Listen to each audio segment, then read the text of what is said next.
The princess was enjoying the view from her balcony when a criminal organization ambushed her and snatched her away. She screamed for help, prompting a kidnapper to try and knock her out. As she squeezed her eyes shut, the chaotic sounds of a fight broke out around her.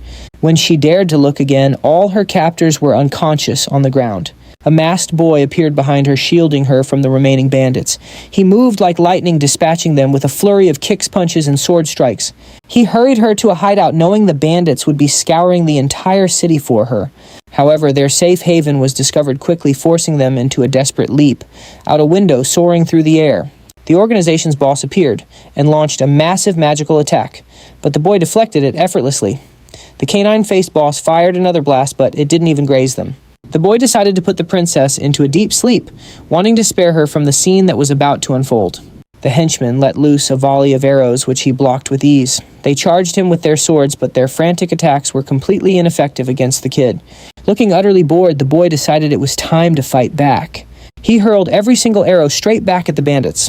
The Chihuahua-like boss could only wonder who this kid was and what kind of power he possessed. Even while holding the princess, the boy summoned a Rosen gun that transformed into a massive ball of energy. Before the little dog boss could even process what was happening, he was hit by the incredible power.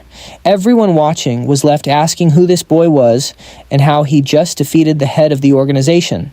To understand that, we have to go back in time a little. In a distant village, a colossal dragon suddenly appeared. When the dragon glanced to the side, it saw 3 boys in the middle of a game of rock, paper, scissors. These weren't any ordinary kids. They were from the Crow tribe. The winner of their game earned the honor of fighting the dragon. The dragon tried to intimidate the winner, but it was defeated with a single punch. The boy even followed up with a short victory dance. A group of orcs then appeared behind his brothers. One of them, looking thrilled, drew his sword and turned the orcs into mincemeat within seconds. After this little bit of fun, we meet our protagonist, the youngest son in this ridiculously powerful family. He asks his father for permission to go to the capital. His dad is perplexed, asking why he would ever want to leave when he's already the village's greatest martial artist and its strongest mage. The MC explains that hunting monsters just isn't exciting for him anymore. 10 seconds later, a frantic woman appears and starts attacking his father. Unfazed, the father blocks every strike while calmly lecturing her. Yep, it's a confirmed family of lunatics. As the MC plots his escape, the village chief makes a decision that will change everything. At the council meeting, he declares that his youngest son will be the next leader of the tribe. The leader must be the strongest, and this 12-year-old kid had just captured a dragon single-handedly with his bare hands. Furthermore, he can simultaneously use 2 types of magic, something that's supposed to be completely impossible. Before the council could fully absorb this news, a man burst into the meeting, screaming for them to come and see what had happened. When they stepped outside, they discovered a huge pile of monster corpses at the village entrance. The leader's sister then appeared with a note from the MC that read, "Gone to the capital. This isn't a goodbye, it's a sayonara." The father folded the paper and gave the order to capture the boy immediately, but our protagonist had already anticipated this. The corpses he'd left at the entrance began to decompose, releasing a poisonous gas that delayed the pursuit for several hours. 2 days later, his sister, having inherited the family's knack for strategy, took charge of the search. She organized 3 teams with specific roles and said with a chilling smile, "My brother's little plan isn't going to work." That night, our hero was freezing to death inside a cave. Just as he was sipping some hot tea, he'd made the warriors found him. They attempted to restrain him, but the MC dodged every move with absurd ease. He took them all down one by one with a completely deadpan expression. Then he slipped back into the forest to continue his escape. Back at the village, his sister was racking her brain, dumbfounded as to how 100 elite soldiers couldn't catch a single child. Deep in the mountains, our protagonist thought he had finally gotten away for good. But the soldiers were persistent as ticks and caught up to him. His friends Nora and Hung tried their best to corner him, but our protagonist was just casually farming aura while dodging their attacks. Then one of the warriors had the bright idea to slice the very ground he was standing on, causing our protagonist to slip and fall off the mountain. Everyone assumed he had plunged into the water below, but instead the protagonist was flying with his magic. Nora and Hung were shocked to their core. They never knew he could use magic. The MC waved his goodbyes from the air, thanking his family for raising him and promising to send letters before flying off toward the city. He finally reached civilization, covered in dirt and having gone 2 days without sleep, but he had made it. Suddenly a man ran past him, snatching a bag. By the time he realized what happened, the thief was already down the street calling him a fool for letting him steal his wallet too. In less than a blink of an eye, our protagonist was standing right next to the thief. The thief, baffled by how quickly he closed the distance, pulls out a knife. Our MC simply zips behind him, effortlessly dodging the clumsy attacks, leaving the thief utterly confused. Then our protagonist appears behind him again and delivers a simple little flick. That one tiny hit sends the thief soaring into the distance. Just as our hero is picking up the stolen bags, the city guards finally show up. The boy tries to explain that the other guy is the thief, but when the crook makes a run for it, our protagonist is the one who gets arrested. Classic. He's left wondering how on his very first day in the city, he's already managed to land himself in jail. The guard asks for his ID, but our protagonist has a trick up his sleeve. He uses a little spatial magic to yoink someone else's documents. When the guard sees the ID, he immediately starts apologizing profusely. It turns out the boy grabbed a nobleman's papers. He's released immediately. Walking through the city, he spots a small shop and tries to buy some food.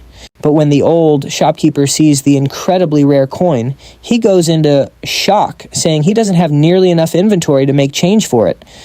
The MC decides to just leave. The day turns to night, and our protagonist has nowhere to sleep. He has plenty of money, he just has no idea how to actually use it. This is just not my day, he thinks.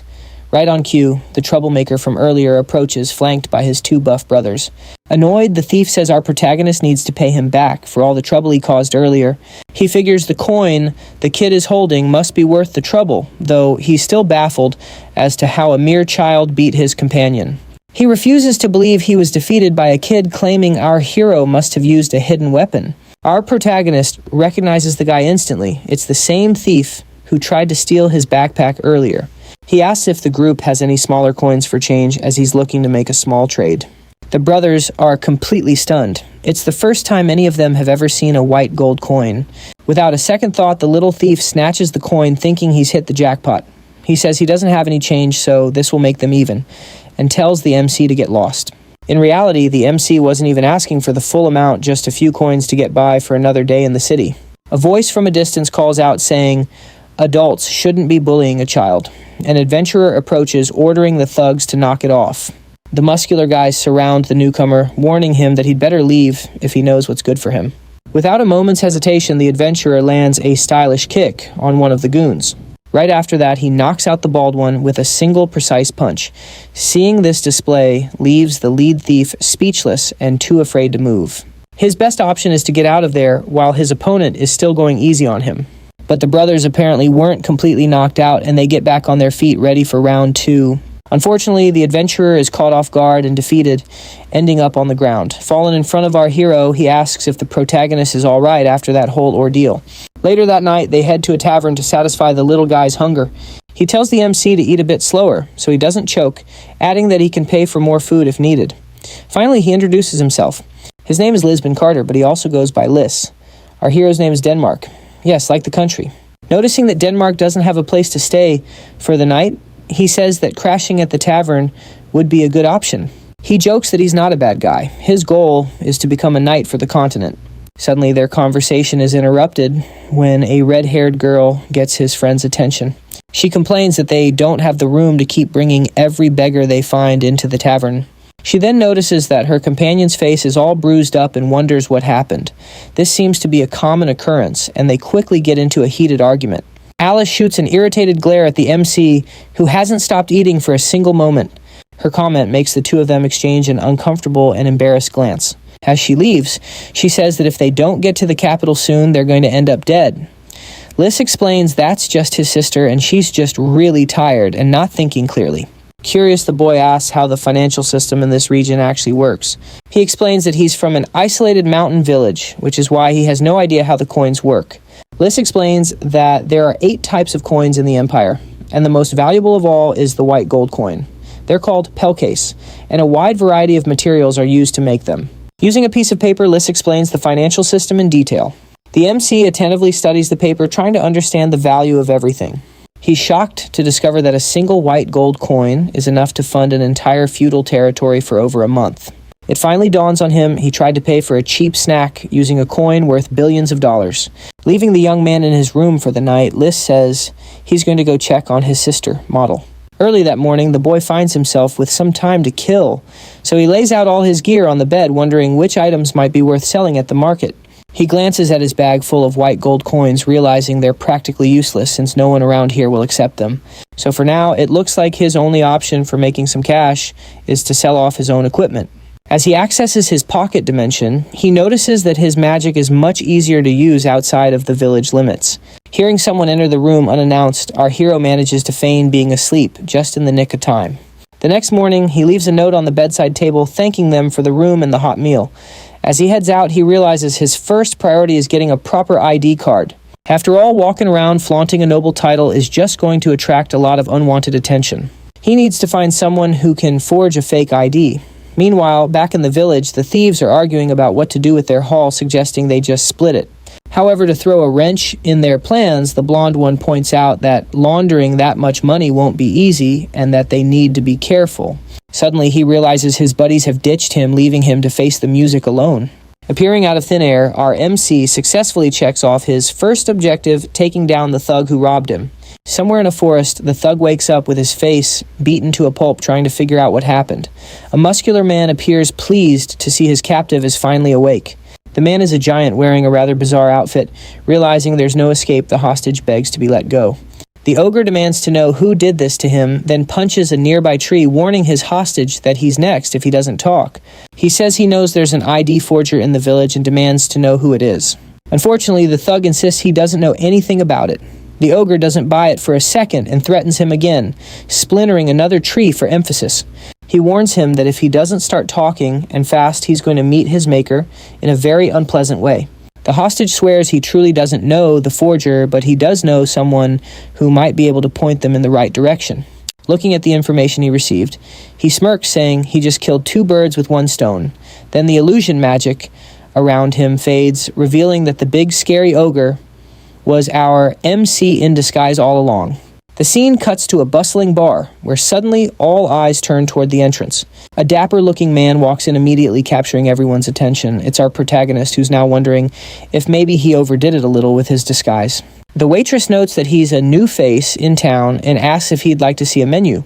Our disguised hero reminds himself that as long as he follows the script, everything should go off without a hitch. He then gives a secret code phrase disguised as a food order. The waitress's demeanor immediately shifts, and she quietly asks the nobleman to follow her. She leads him down to a hidden area, deep beneath the bar, well concealed from prying eyes. He spots a magical barrier protecting one of the walls, which is pretty unusual for a place like this. Without missing a beat, the waitress reveals she's a sorceress and uses her mana to open a portal right through the wall. Stepping through, he finds himself in a magical room with a woman who looks like a mystic.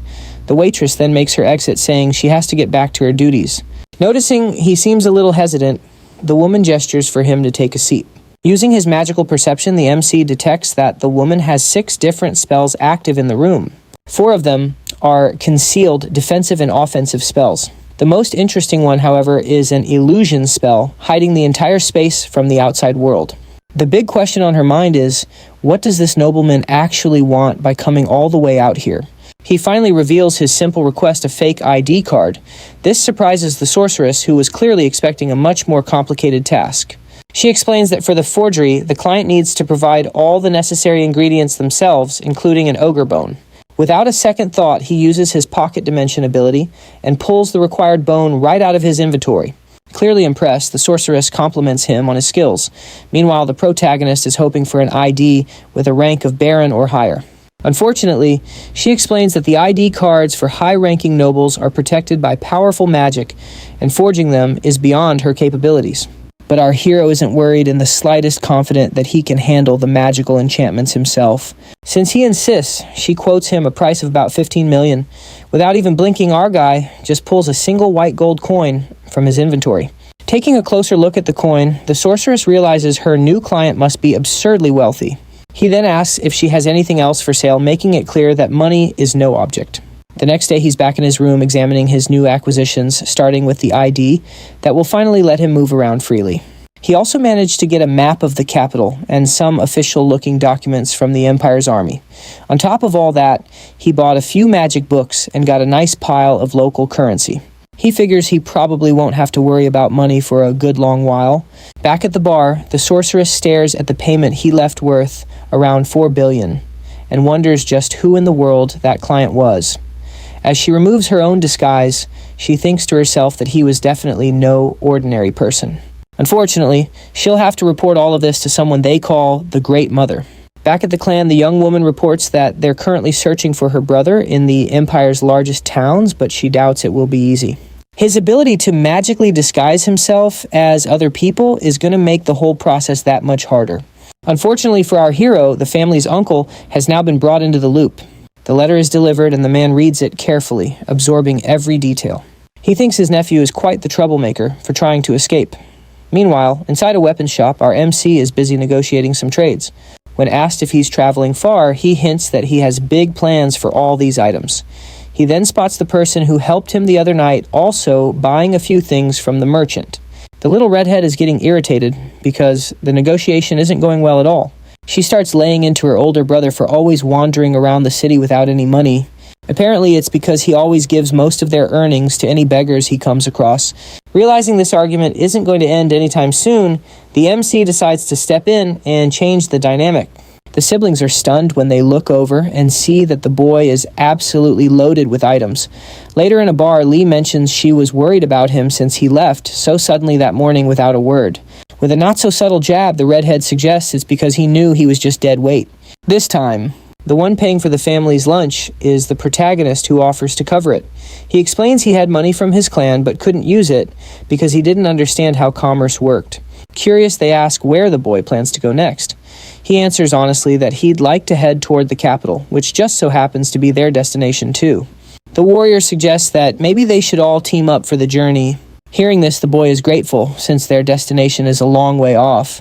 Completely ignoring the redhead's wishes, the warrior declares that having one more person on the team will make things a lot more fun. There's just one problem: they're broke and don't even have enough money for train tickets to the capital. This is where the MC's financial help would come in really handy. Looking at the redhead, he says he has enough money to take care of himself, and when he offers to lend some to little Alice, she's left completely speechless. The scene shifts to the Imperial Palace, where the family's uncle, Blady Vaughn, is being praised by the great emperor of the Dragon Tribe for his hard work protecting the Empire from monsters. Playing it humble, he replies that it was simply his duty and nothing special.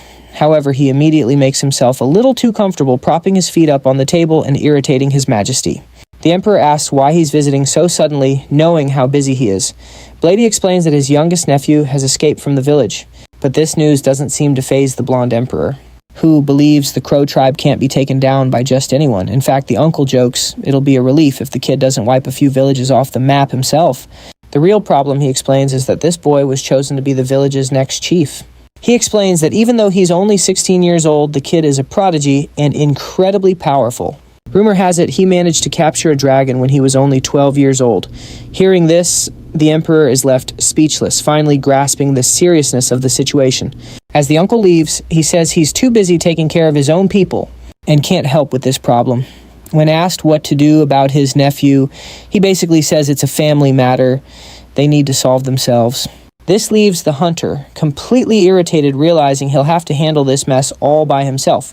Back with our group, they're heading toward the capital and finally approach the train that will take them to their destination. Inside, the trio settles into their seats. As it turns out, they're in first class, one of the most expensive sections on the train. Annoyed, the girl points out that it's a 4-day trip to the capital, and there was no way she was going to survive it in the cheap seats. They used to have more than enough money for tickets like these, but the warriors' boundless generosity has completely drained their budget.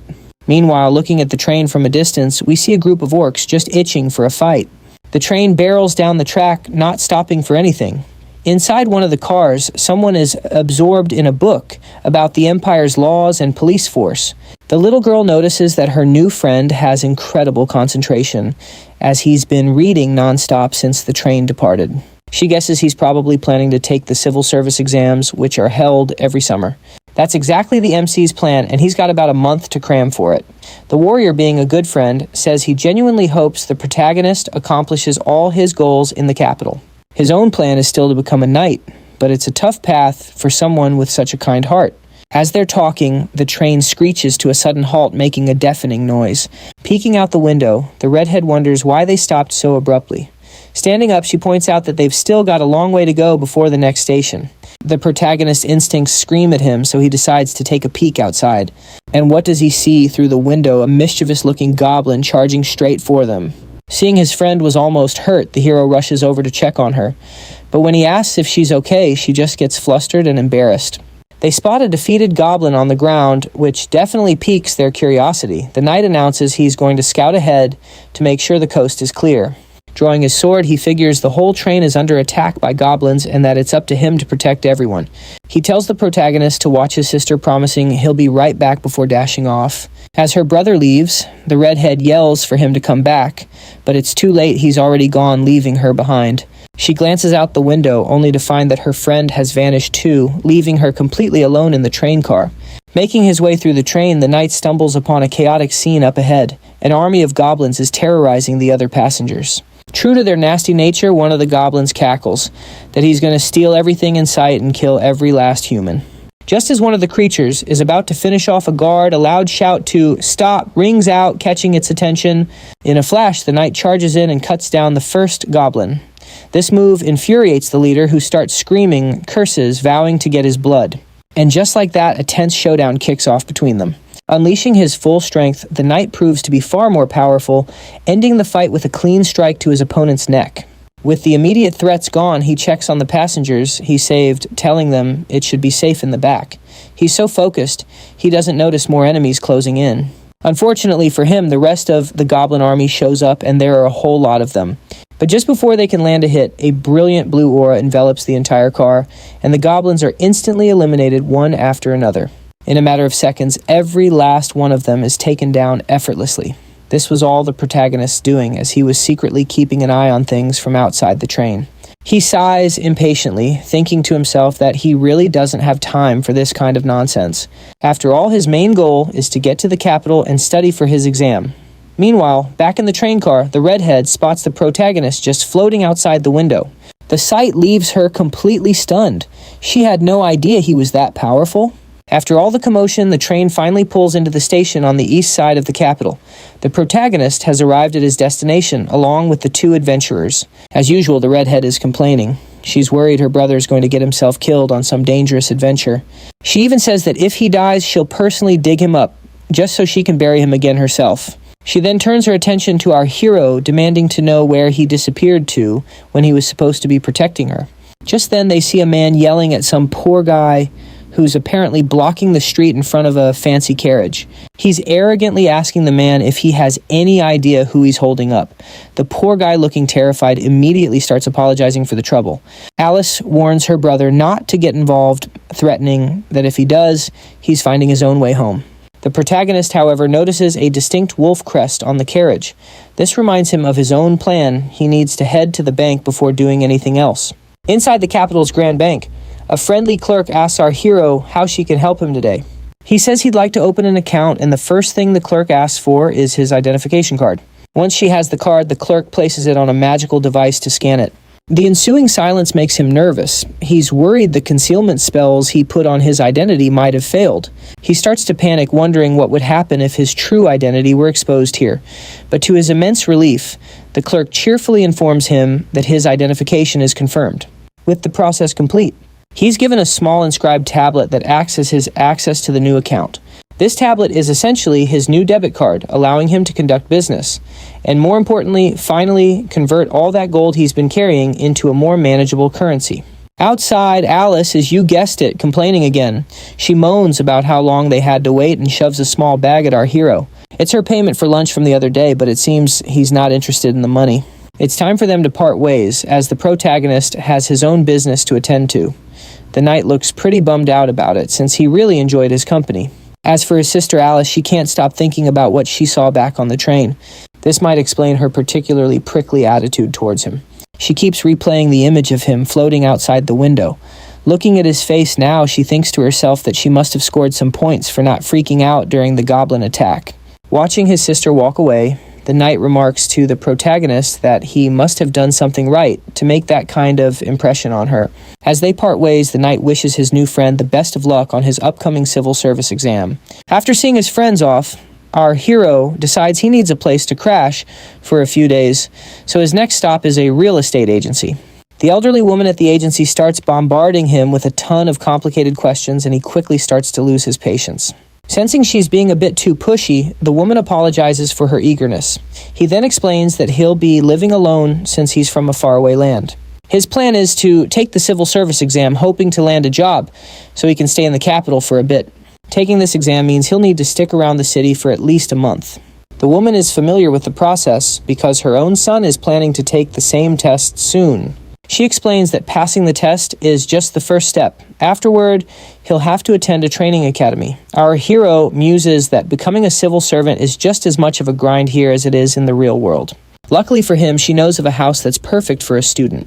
Most places in the area require a full year's rent up front, but this is the only one that makes an exception. The rent is a bit steeper, but it's the best deal the agency can offer our adventurer right now. The owner of the mansion introduces herself as Arcala, saying it's a pleasure to meet her new tenant. The name rings a bell, and our mage is certain he's heard it somewhere before. Arcala asks to see his identification card, explaining that her son is particular about who stays there. After she confirms his ID is in order, our hero mentions again that her name sounds very familiar. She then reveals that her son is none other than the Empire's Prime Minister, which explains why the family name is so well known. This is a problem because the Prime Minister is on our hero's list of nobles with a fake identity. His name is Errant Ardius, one of the most powerful nobles in the Empire. Curious, our hero asks why a noble family would be renting out their house, but she says there's no particular reason. Arcala simply explains that she enjoys having other people around. Just then, the doorbell rings, and the homeowner mentions that it must be more guests. This whole situation feels dangerous to our mage, since the Prime Minister is likely close to his uncle. As if on cue, the family from earlier shows up, also looking to rent a room in the house. The knight is floored when he sees his friend, completely shocked by the coincidence. It turns into a pretty funny situation when they realize all three of them are trying to rent the same place. Meanwhile, over at the royal palace, a certain someone is busy signing a stack of documents. The Prime Minister is informed that the civil service exam is just around the corner. He also receives information about the new tenants moving into his house. As he reads over the papers, he reflects that it's been a long time since he last saw them. He recalls meeting the young people when they were just children. He's pleased to hear that little Alice will be entering the Magic Academy and her brother will be joining the Knights. But when he notices a third adventurer listed, he's curious about this person he doesn't recognize. His assistant reports that the young man is here to take an exam and possesses a noble's ID. Apparently, the MC was already acquainted with the two siblings. Now, the Prime Minister just has to decide what to do about this unknown adventurer staying in his house. Relaxing in his new room, our hero reflects on how he somehow got roped into living in this mansion. He wonders why he didn't just buy a house outright instead of getting stuck in this lease. Still, staying here might be the perfect way to lie low. It'll be tough to stay hidden from the capital's Prime Minister, but luckily his friend can vouch for his identity to the others. Stepping outside, the protagonist notices a crowd starting to gather. He observes that there are way more guards patrolling the mansion than usual. Later that night, as a bald guard patrols a secluded area, he senses a strange aura in the air. His curiosity piqued, the soldier is suddenly knocked out cold before he can even see his attacker. As he hits the ground, he's stunned to see someone floating in the air above him. Fortunately, certain plant roots in this world have hypnotic properties. Approaching his target, our hero says he'll only ask once politely. He wants to know why there are so many guards patrolling the house. The reason for all the security is to keep an eye on the second-floor guests 24 hours a day. This panics the MC. Does the minister already know who he is? But that doesn't make any sense. If he did, he would have been arrested by now. Unfortunately, the guard doesn't know why the boy has been under surveillance for over a month. He guesses the homeowner is just suspicious about his new guest's identity. That must be why he's being watched. Just then, the soldier slowly starts to snap out of the hypnosis. When he opens his eyes, he's completely confused about what just happened. Luckily, our hero managed to get away in time using his flight ability. Back in his room, he stares at his desk and starts thinking that maybe a mask is the best way to hide his identity. The next morning, the knight rushes in asking his friend if he's seen the latest news. He quickly starts reading it aloud to get his buddy up to speed. Apparently, someone named Lupino stole a valuable item from the mayor's mansion. The hero finally realizes that the wolf crest was the emblem of the robbery victim. To make matters worse, the thief sent a calling card announcing his next crime scheduled for the following day. Getting impatient, the redhead tells them both to stop panicking and just eat already. At this rate, the nightly order at the royal treasury is going to be completely buried in work. The reason for this is that stolen jewels are typically sold on the black market, and it's the royal treasury's job to monitor those illicit cash flows. So everyone is going to get bogged down trying to figure out what illegal transactions are taking place. Besides, this isn't just any jewel, it's one of the most valuable in the capital. A month went by, and the boy hit the books getting ready for his exam. Finally, he walks up to the assistant, indicating he's ready to begin the test. Unfortunately, the assistant apologizes, saying that things are incredibly hectic today. Before starting, he hands the candidate a form to fill out. Off to the side, the sorcerer can overhear people talking about the illegal transactions.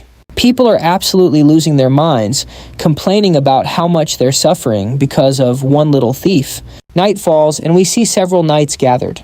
Someone is perched on the rooftops explaining that he had to do all this to draw attention away from the real issues. And with a mock apology to society, he reveals that the thief is none other than our protagonist. He then pulls a Lupino mask from his pocket dimension. Leaping from the roof, he wonders aloud which lucky person he should pay a little late-night visit to next. The soldiers continue to keep a 24/7 watch on the boy's room to ensure he isn't a suspect. However, what's actually inside is just a hologram made with magic. That same night, soldiers are assembled with the goal of identifying the mysterious thief. All of them are standing guard over the most expensive jewel on the continent, known as the Crystal of the Skies. Two soldiers chat, wondering if Lupino will actually show up since they have to follow their orders. They figure that even if he does, the thief won't be able to do anything against so many warriors. The Count in charge of the operation tells everyone to be quiet and focus. His main concern is whether his men will manage to protect his jewels this time. Annoyed, he snaps that whining isn't a substitute for competence. Since the crystal is priceless, if they fail to protect it, they'll never work again. Suddenly, a terrified soldier appears, shouting about a major problem. He warns them that Lupino has just appeared inside Count Margaret's mansion. He reports that a large quantity of silver and jewels disappeared from the safe tonight, and in their place, a single letter was left behind. This news infuriates the nobleman, who can't believe his friend's mansion was robbed. The commander's plan is to split the units into two to cover more ground. The soldier's theory is that the robbery at the other mansion was just a diversion. Being a selfish man, the Count refuses to listen and orders everyone to stay and protect his precious jewels. While they're all arguing, we see that the Crystal of the Skies has vanished without a single person noticing. Disguised as a soldier, our protagonist casually walks away with another successful theft under his belt. Using his magic, he opens a portal for a quick wardrobe change. In a matter of seconds, he emerges as the famous thief Lupino. In his hands is the precious jewel, a job that was almost too easy to pull off. Even though he's powerful, the protagonist knows he can't defeat this many soldiers, and he did promise himself he wouldn't rob any other places tonight. That's when a room covered in magical protection seals catches his eye. Noticing that the room is sealed with all kinds of protective magic, he wonders if there might be something important inside. Fortunately for our wizard, breaking this door's magical code will be a piece of cake. Upon entering, he discovers it's just an empty room with absolutely nothing of interest inside. However, upon closer inspection, he notices that one of the cabinets is also protected by magic. After breaking the spell and opening the drawer, he finds something interesting. Inside, there's a simple untitled notebook. The next day, the knight asks the protagonist once again if he's read the news. She informs him that Lupino has stolen two jewels that are extremely valuable to the continent. In fact, Countess Margaret's diametric necklace has been around for more than 1,000 years. Apparently, that very necklace was intended to be a gift for the princess someday. Hearing this, the boy chokes on his drink, startled by the revelation. This is terrible news because his heists are getting much bigger than he planned. He's drawing way more attention than he ever wanted. Meanwhile, inside the imperial palace, a maid is calling out for Her Highness. Suddenly, from inside a wooden box, someone begins to emerge without a sound. A girl in a pink dress starts walking through the room after having been hidden for quite some time. This is the third imperial princess, a girl named Aurelia. At last, the maid finds Her Highness, who had gone missing. Unfortunately, she doesn't want any company and tells the maid to stop following her. As she flees the crowd, she rushes onto the balcony, desperately searching for an escape route. With the maid closing in fast, the blonde girl's panic rises. Looking over the balcony, she realizes her only option is to jump. breaking into a cold sweat. She leaps without a second thought, nearly clearing the gap to the next balcony. However, midair, she realizes her jump is short, and she begins to plummet. The maid reaches the balcony just in time to witness her princess's tragic fall. From that height, only the garden trees are visible below. When she opens her eyes, the princess discovers she's been saved by a masked individual. Flustered, she asks who this person is and what in the world is happening. Her hero explains that he saw she was in danger and felt he had to intervene. He reassures her that he'll get her to safety, but first he asks if she knows where the third princess's room is located. This question startles the girl, as he is unknowingly asking about her. She insists that she will only give him the information he needs if he puts her down on the ground first. Activating his magic, the wizard tells her to hold on tight and begins flying over the city while the girl screams in tears, terrified of being so high in the sky. Looking down at the city, the princess is struck by just how massive the imperial palace is. Now that she's safely on the ground, our protagonist asks again where he can find the third princess's room. Trying to deflect, the blonde girl says that it's not something she can simply talk about.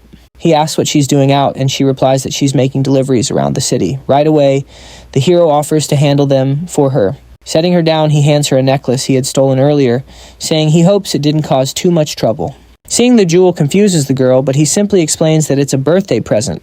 Without offering any more details, the boy leaves, telling her that she will understand everything in due time. The clearly sheltered girl is terrified of being abandoned in a rat-infested alley. The blonde's complaint catches the protagonist's attention, and he realizes just how naive she is. To help her out one more time, he activates his power to get rid of all the little rats. Seeing her crying, he reassures her that it's okay, and that the problem has been solved. Surprisingly, the girl has never seen a rat before in her life. Before her savior can leave, the blonde girl asks him to wait. Crying, she explains that she wanted to walk on her own, but her legs are completely exhausted. In the next scene, we find the two on a rooftop overlooking the city discussing the challenges she's facing. The young woman explains she felt she had no other choice but to flee from a decision her father had made. She confesses that if she stays in the palace, she will be forced to marry someone she does not love. Growing sad, she wonders how she's supposed to marry a nobleman she's never even met. This is all very strange to our protagonist, who doesn't get why she can't just refuse the arrangement. He thinks it's odd she's brave enough to run away from her father, but not to defy his decision directly. If the girl wants to fight for her future, he says she needs to go on a hunger strike, cut her hair, or at the very least, pretend to be dead, to show she's serious. After all, this is her life, and she can't keep living according to what other people want. He advises her to fight for the life she wants to live. His words resonate with the girl, who understands and says she will fight for her desires. Her new plan is to tell her father who she truly wants to marry. After that, our hero is happy, knowing he's helped another person on the continent. We then cut back to the capital's bar, where the gypsy woman calmly enters. The attendant spots the young woman and immediately moves to serve her. However, without even a word to her employees, she heads to a secret room where she finds Big Mama, the organization's informant. She says it's been a very long time since she last saw her friend Melia. We finally learn the gypsy woman Melia is the leader of the company. The nun known as Big Mama says she no longer wants that title and prefers to be called just Mama. She explains that she's here because a man came to her shop to buy information, and she has the list of what he requested. She realizes with suspicion that the nobleman wanted information about the Empire's military. The sorceress wasn't able to follow her client the whole way and ended up losing him. News that someone has escaped from the Crow tribe is spreading across the continent, and the nun is already aware of it. Her hypothesis is that the slick-haired man from earlier is the very same person from the tribe. After thinking for a moment, her friend agrees with the idea, believing it makes sense for someone from the Crow tribe. They both wonder how many lives will be lost this time. Back at the palace, the princess happily clutches her necklace, a clear plan now forming in her mind. Once her feet are back on solid ground, she apologizes for taking up so much of his time. She offers to let him stay in her room to thank him, but he doesn't think that's such a great idea. They share a silent moment, the princess gripping her necklace tightly. Before he leaves, our MC tells her he's rooting for her and her future. The second he's gone, the maid finally finds the young blonde princess. Just as her mysterious savior was about to leap away, she had called out, desperate to at least know his name. With a hint of mystery, he revealed it was Lupino before disappearing. He wishes her a good night, which makes her blush bright red. With that, our hero uses his flight ability and soars off into the distance. He leaves the blonde princess standing there alone, her eyes fixed on the horizon. Elsewhere, a minister asks for an update on the investigation, but his men report that they still haven't found any clues. He asks what the knights have been doing, and that's when he spots a strange notebook. Curious about what it could be, he opens it and starts reading through it page by page. He quickly realizes it's a detailed ledger of every bribe the nobles have accepted over the past few years. Meanwhile, our protagonist is heading toward the palace to take his long-awaited exam. He figures this is the least he can do, especially after all the trouble he's stirred up lately. While things might get complicated for the minister, this investigation is sure to be a major boost for his career. As he makes his getaway, he can't help but hope the Prime Minister enjoys the little gift he left behind. In a bitterly cold and frozen region, a young girl walks slowly holding an umbrella. Her hair and clothes are as white as the snow around her. Suddenly, a boy named Alfonso comes running, shouting her name, Yuria. Just as he gets close, the boy trips and does a perfect faceplant right into the snow. She asks why he was in such a rush, and he reminds her that he'd asked her to wait. Annoyed by his impatience, she begins healing him, tossing a few lighthearted insults his way. She tells him to wipe that goofy grin off his face, or else everyone's gonna think he's a total goofball. Alfonso's dream is to become a warrior, just like our protagonist's uncle, who's famous for fighting monsters across the territory. But that dream can only come true if they manage to cross this treacherous frozen wasteland first. Suddenly, ice monsters materialize all around them, scaring them badly. Watching from a distance, another girl sees her brother is cornered but is too far away to help. Just then, 2 more ice golems pop up right behind her, ready for a fight. With no other choice, the young woman unleashes her magic, causing a massive explosion on the mountainside. From a distance, the local villagers watch the destruction, wondering what's going on. A bearded man also observes the scene in silence, already planning his next move. This group, however, knows exactly what's happening, with one young man commenting that it must have already started. The old man can't understand why the kids have been going to such lengths ever since they became obsessed with Blady. The real problem is, he knows this duo will ultimately succeed, and for him, that's not good news at all. He reveals that the children are far from ordinary. After all, they are his own grandchildren. After all the enemies are defeated, we see a familiar scene. The boy is once again chasing after the girl, who is pushing her brother to give it his all. She asks him how he ever expects to reach the capital at this pace. Unlike his sister, he can't fly, so his only option is to run as fast as humanly possible. Even after being shattered, the goblins aren't truly defeated, as they can simply pull themselves back together. We learn that the children belong to the Snow Monkey clan. They've arrived at the capital of the Warriors' School, which is bustling with decorations for a carnival. The streets are filled with people enjoying themselves, completely carefree and relaxed. It turns out the reason for the crowd is that the entrance exam is one of the 4 major festivals celebrated by the night school. Since the exams are held in public, a huge crowd always gathers to watch the events. Their red-headed friend isn't with them. She left early to prepare for something. To their surprise, they spot knights from the Black Buffalo Squadron, which absolutely makes one of the boys' day. He's here for the night's exam, but our MC has another reason for being in the city today, aside from cheering on his friend. Tomorrow, the redhead will be taking her own entrance exam for the capital's Magic Academy. The only problem is both exams are scheduled for the exact same time, and our MC promised he'd be there to cheer both of them on. Our hero didn't even know the girl was a mage and felt they weren't that close, but he agreed anyway because he values his friendship with the aspiring knight. Besides, taking a day off sounded like a great idea, seeing as he's been totally stressed out from studying for his own civil service exam. Nearby, an argument breaks out when someone questions why a person is carrying an umbrella on a clear day. As our hero gets closer, he sees the argument is quickly escalating into a tense confrontation. A warrior is getting angry with the person holding the umbrella. The umbrella carrier apologizes and explains he didn't hear him, but that's not enough for the soldier who threatens to break his arm. However, the knight has a heart of gold and steps in to stop the unfair fight. He notices the aggressor's arm isn't actually broken, just scratched. This only makes the man angrier, and he asks if the young man wants a beatdown too. A mustached man shows up asking what all the commotion is about. He identifies the redhead as Gambly. As Gambly leaves, he threatens his opponent, declaring that the fight isn't over, and he'll get him next time. As the boy wonders what that guy's deal is, the person with the umbrella thanks him. The person with the umbrella is the same boy from earlier, and he's grateful for being saved. From a distance, our hero watches everything closely, trying to figure out what's happening. Meanwhile, inside a palace, all the competitors have gathered to finally take the test. One of the last to be called is little Alice, who's eager to pass. Unfortunately, an invitee named Eoria is a no-show for some reason. But then in the final seconds, a girl appears, shouting that she made it just in time. Exhausted, she introduces herself and announces she's there for the magic exam. Her dramatic entrance piques the redhead's curiosity about this new competitor. Before the exam begins, the two friends start watching the action in the gladiator arena. The boy mentions that he's also curious how the exams work, which is odd since he's scheduled to take a similar test himself in just a few hours. The announcer declares that the night's test will now begin and asks the crowd for silence so as not to interfere. Looking down at the arena, the boy notices that one of the competitors is the same kid he saved earlier. His opponent is the redhead from before, which is a terrible coincidence. Terrified, the kid apologizes, begging not to be crushed in the fight. When asked if he knows him, he lies, saying the redhead just reminds him of a friend who passed away. To begin the fight, Alfonso has to put his umbrella on the ground and draw his sword. The announcer explains that this opponent is a knight from a mid-ranked school. Winning or losing this match doesn't actually matter, since points are awarded based on skill. The fight finally begins as the two opponents approach each other tensely. Drawing the blade from his back, the redhead says that even though this is an exam, his opponent is going to live his last day today.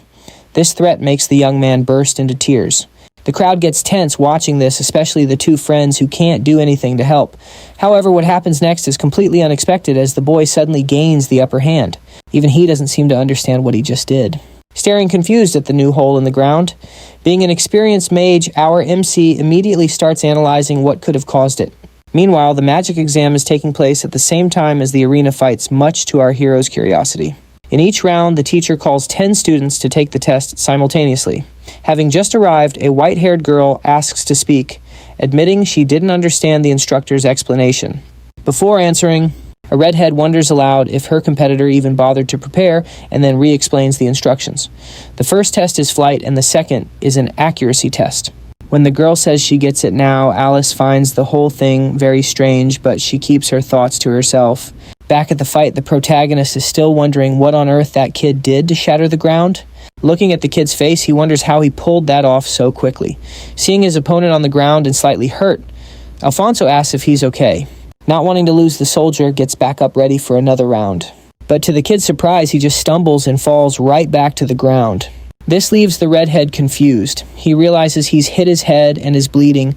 Scared, he asks what he should do and if someone should get help, explaining he can't be in the sun for long. This whole bizarre scene leaves the audience bored during the break in the fight. But our hero analyzes the situation and realizes the boy was born with great potential. He just doesn't know how to use it yet. That could be fixed if he just learned a proper sword technique. An announcer calls for the test for mid-rank warriors to begin in 10 minutes. That's Lisbon's cue, and he leaves after asking the MC to look after his little sister. Back at the magic test, the aspiring sorcerers are managing to float pretty well. However, one of them runs out of mana and face plants on the ground. The irritated teacher mutters that this year's students are even more incompetent than usual. The next group can start preparing for the first test. Catching the girl's attention, our hero makes his presence known to cheer her on. When Alice learns that Den was sent by her older brother, she's clearly irritated by the news. Offering the young lady some tips, the adventurer tells her to relax and just feel the flow of magical energy in her body. He explains he read about it in a book a while back and hopes it's helpful. When his friend wishes her good luck, the redhead seems confused since they were never that close. The assistant tells the girl it's time to get ready for her test. While our hero pumps up the crowd group, 4 gets ready to start the trials. First up, they have to fly using magic. After that, anyone who passes has to hit the targets with a fire spell. The girl starts to focus, putting the tips she just learned to good use. It works better than she expected, and she can feel the flow of energy in her body increasing. It doesn't take much effort for her to start flying. Once she's in the air, she celebrates her success being the first one to get off the ground. Next, she needs to focus on hitting the targets as fast as she can. As she activates her fire magic, she thinks about where to direct the energy flow. She quickly shoots a fire arrow straight at the first target. When it hits the mark, she celebrates, but then something catches her eye. The girl in white is also hitting the targets, but with ice magic. From a distance, she murmurs to herself that she's using the Ice Queen's crystals, which can create an endless storm. The spell she used was Ice Lance, and it hit every single target. The instructor tells her to stop pointing out that this exam area doesn't have a magical barrier. Luckily, that was all it took for Yuria to pass the test. Only 3 competitors managed to fly, which is a huge relief for the redhead. Watching this, our MC notes that the white-haired girl used the perfect amount of mana without missing a single shot. He realizes he had no idea such powerful sorcerers were so close to the city. Alfonso comes over and mentions that the girl who's flying is his older sister. Meanwhile, back in the arena, we see Lisbon on the ground, completely defeated. The one who took him down is a massive bearded giant. He's a warrior from the Black Buffalo squad, and he asks for his opponent's name. As he walks away, he tells Lisbon to just go home, saying he isn't skilled enough to pass this test. But then Lisbon suddenly gets back up, startling the big guy. He's determined to pass no matter what, declaring that he hasn't been defeated and can still fight. As the bearded man fends off the attacks, he thinks to himself that this is the true spirit of a knight, never giving up no matter the odds. Even though he's incredibly fast, the kid can't land a single blow on his opponent. He praises the young man's spirit, but notes that his movements are just way too slow. After taking a hard punch to the face, the knight hits the dirt again. Wasting no time, the big guy immediately lunges in for another attack. But at the last second, the kid manages to dodge just in time, surprising his opponent. He manages to deflect the blow with his sword and launch a counterattack. He sends the giant flying, finally giving himself an advantage in the fight. The knight's strategy was to go on the offensive instead of defending, and in that moment it paid off big time. It's explained that if he had failed that attempt, he wouldn't have lived to fight another day. Completely exhausted, the young man doesn't stop and just keeps pushing forward. He's giving it his all, fighting relentlessly against the bearded man. As he keeps attacking without a break, only to have his blows blocked, he lets out a scream filled with all the frustration in his heart. Unfortunately, his opponent lands a precise counterattack, dealing a considerable amount of damage.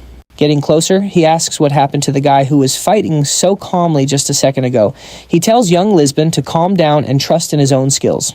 That advice seems to do the trick, and the boy digs deep to find the strength to fight again. He manages to land a direct hit on his rival's sword, sending it flying out of his hand. Barely staying on his feet, he's caught off guard by a sudden attack from the young man. Showing no mercy, Lisbon takes him down with a single blow. But as he finishes the attack, he realizes something's wrong. His opponent is still standing. Seeing that he only managed to cut his face, the boy asks the big guy if he's okay. Annoyed by the scratch, he retaliates with a powerful headbutt to the kid's forehead, sending him flying before putting a blade to his throat. He declares that the exam isn't over yet. Completely out of energy, Lisbon finally gives in, accepting his defeat. Noticing a strange look on the big guy's face, he asks if the kid really thought he could defeat a knight so easily. As he walks away, he tells him not to worry, because talented people like him are always welcome. This makes him incredibly happy right as his worried sister rushes over. When he hears that the redhead passed her exam, he celebrates and congratulates her. He adds that he didn't get hurt too badly in his fight, and that he's thrilled because he passed too. From a distance, the two white-haired siblings are watching the whole thing, commenting that this group of adventurers has some decent people in it. After the exams are over and night falls, the three head home, only to be surprised to find that the two siblings will also be staying there for a while. Being polite, the older sibling says it's a pleasure to finally meet them properly. After introducing themselves, they explain that they'll be staying at the mansion for a while. Their sudden appearance catches everyone off guard. People start recalling the siblings' amazing accomplishments, and ultimately they agree it's good to see them again. A nobleman arrives, insisting that this is the only mansion he trusts to host his cousins who are visiting from out of town. The redhead looks shocked when she realizes she's standing in front of the one and only William Pendria. He's famous for being from the monkey tribe and for his incredible magical talent as a general. The young boy is stunned to realize they're talking about his uncle. Inside a random bar, a hooded figure rudely demands a room, but the innkeeper replies that they can't possibly make change for such a high-value coin. Annoyed, the person throws back their hood, revealing none other than Leisha Blade, who's searching for her brother. The siblings are in desperate need of a bath, having not washed up once since they left their village. Mac insists that Lord Lancelot needs to visit an important place first, but the boy, looking uncomfortable, asks them to just call him Len. The diplomat from Crow Village explains that their currency is so valuable that no other village has enough small change to break the coins. Just as the girl asks what they're supposed to do, we see a mysterious figure watching them from a distance. Later that night, they head to a weapon shop where the manager asks why his customers are visiting at such an odd hour. Getting straight to the point, they show the seller a photo and ask if he's seen the person in it. He says he hasn't seen her, but knows someone who can help find her. Of course, the group is really just there to get change for their valuable coins. This disappoints the merchant, who claims he's currently unable to convert their coins into smaller denominations. The greedy man then makes them an alternative proposal, showing off his massive armory and boasting that they can find any equipment they could ever want. Upon hearing they can trade the coins directly for weapons. The girl immediately says she'll take a staff. This alarms the boy, who quickly stops them, insisting he has a better idea. Once outside, he asks his siblings why they were about to buy things they don't even need. The young woman explains she was just trying to get some walking around money for her journey. The truth is, the vendor could make change the whole time. He was just trying to scam them into a bigger sale. This makes the warrior want to go back and teach the guy a lesson, but they realize that would be a bad look for their village. They decide the smartest move is to report the merchant to someone back home, since it's clear nobody in this town can be trusted. Suddenly, someone bumps into the girl, catching the group's attention. In that brief moment, the thief manages to snatch a bag full of white gold coins. The blonde thief thinks it's his lucky day, but before he can celebrate, he finds himself cornered by the Crow tribe warriors. He whips out his blade, threatening to cut down anyone who takes another step. In a flash, the warrior appears behind him, sighing that he doesn't have time for this nonsense. He easily knocks the thief down, grumbling about how annoying this is. As he does, some papers fall out of the warrior's bag, landing right in front of the crook. The thief's eyes go wide as he recognizes the MC from the photo, blurting out that he tried to rob that same guy just a few days ago. Everyone is stunned by the thief's sheer audacity. The next day, it's finally time for the civil service exam. All the candidates, including our MC, are completely focused on acing the test. After the grueling exam, the students anxiously crowd around to see the results. Our hero is among them, but he doesn't look very excited. Scanning the long list of names, he finally spots his own among those who passed. Later that night, he celebrates with his friends at a party. Everyone's in high spirits, congratulating him and sharing that they also passed their own respective exams. The lady of the house praises him for passing such a difficult exam, while the snow disciples show their rustic side, their manners not yet adapted to the capital. This prompts the redhead to joke that Alfonso at least is already getting quite comfortable with mansion life. From here on out, the MC plans to live in the dorms, since it's much cheaper than staying at the mansion. Plus, Alice thinks her older brother will just end up bothering the MC. The mage looks sad, lamenting that they've only just met and are already going their separate ways. She explains that they hit it off immediately after finding out they were the same age. This annoys the other girl, who pouts and asks why they aren't friends too. The MC playfully asks if she wants them to be friends from now on. As usual, the siblings start bickering while the MC just smiles content with his victory. He reflects that this lively scene isn't really his style and admits to himself that he really needs some privacy.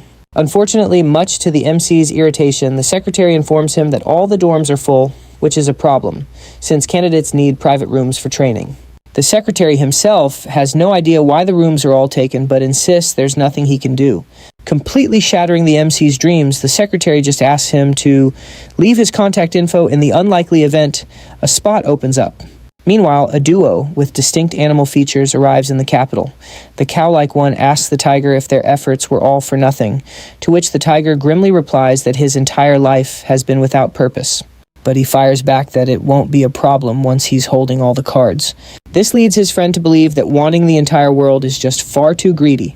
She warns the lion not to cross that forbidden line. He explains that he only wants the empire to fall because he's stronger than anyone else in the whole world. Laughing, the lion says he doesn't want to be her enemy, but makes it clear he'll deal with her if she tries to ruin his plans. She's terrified and left speechless as she watches her colleague fly away, thinking to herself that she can't interfere because her faith won't permit it. The ceremony for the candidates who passed the test is finally about to begin.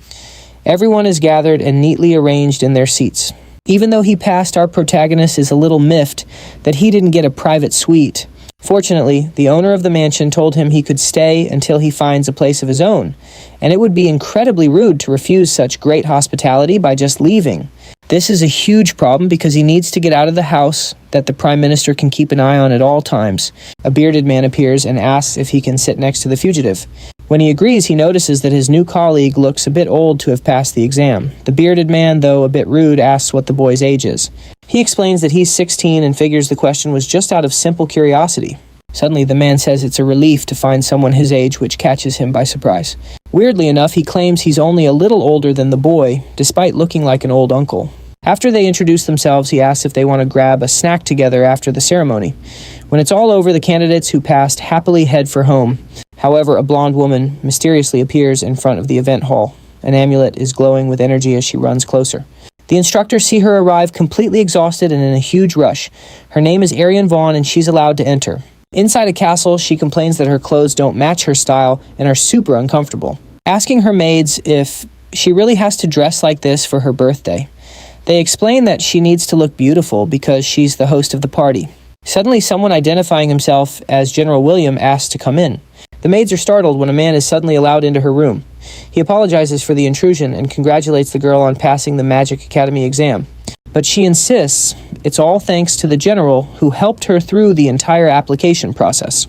William says he only did what she asked and that the credit for passing the exam belongs to her alone.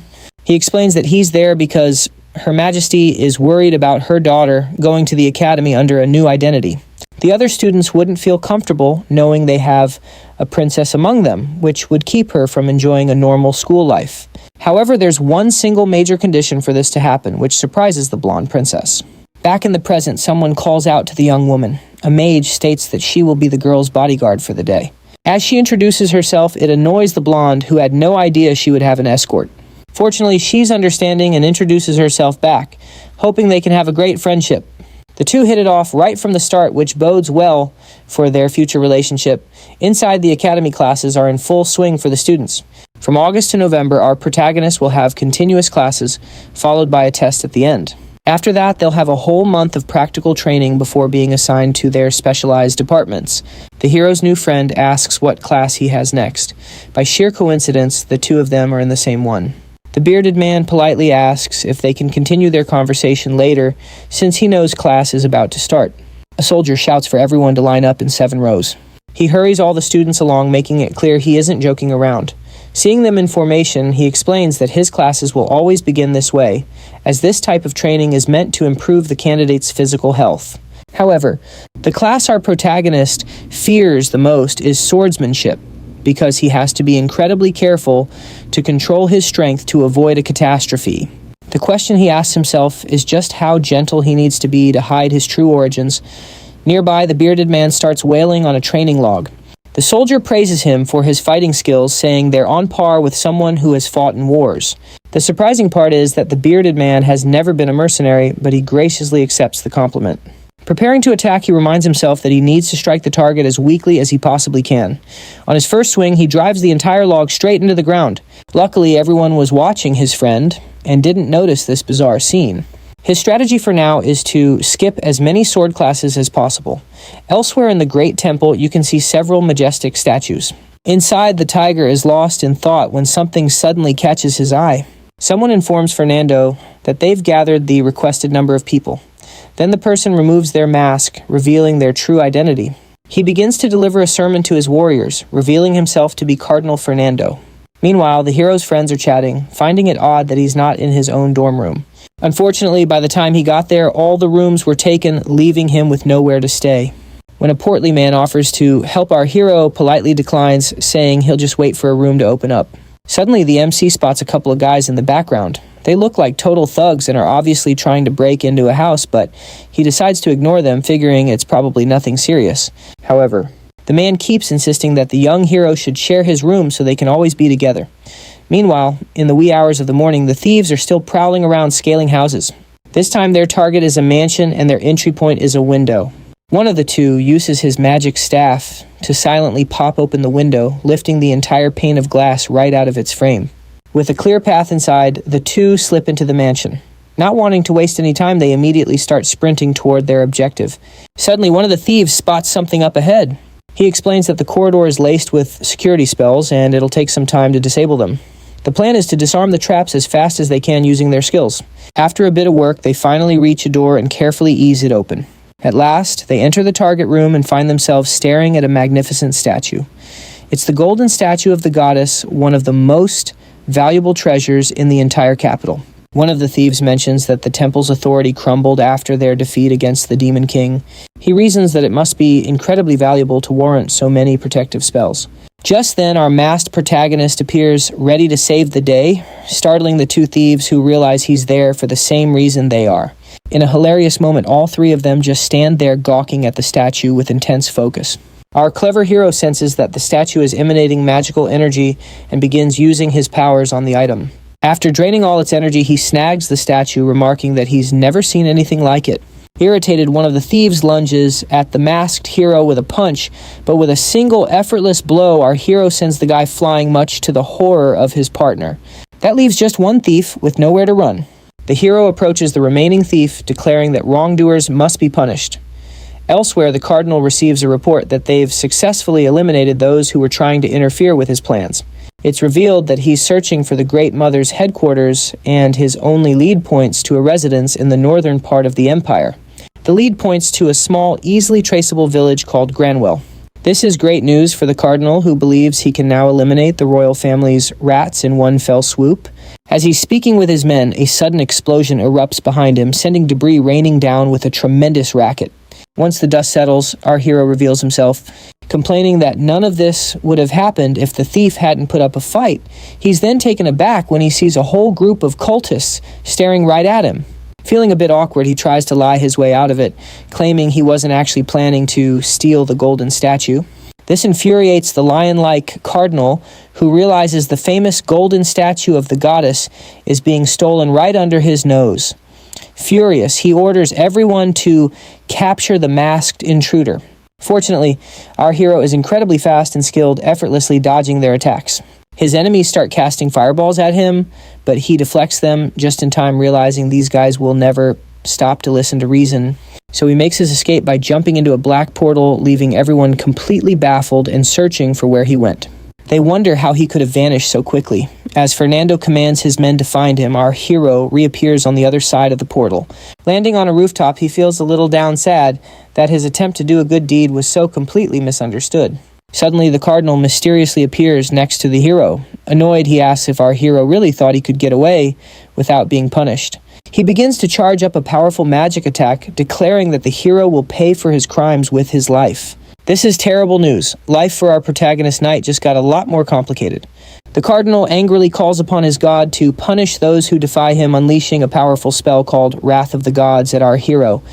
As he flees, the hero yells that this is all just a big misunderstanding. But the spell connects, causing a massive explosion that rocks the area. Confident that he's defeated the thief, the cardinal waits for the smoke to clear, noticing the blast was powerful enough to crack a nearby monument. He's shocked to find that he somehow took damage from his own attack.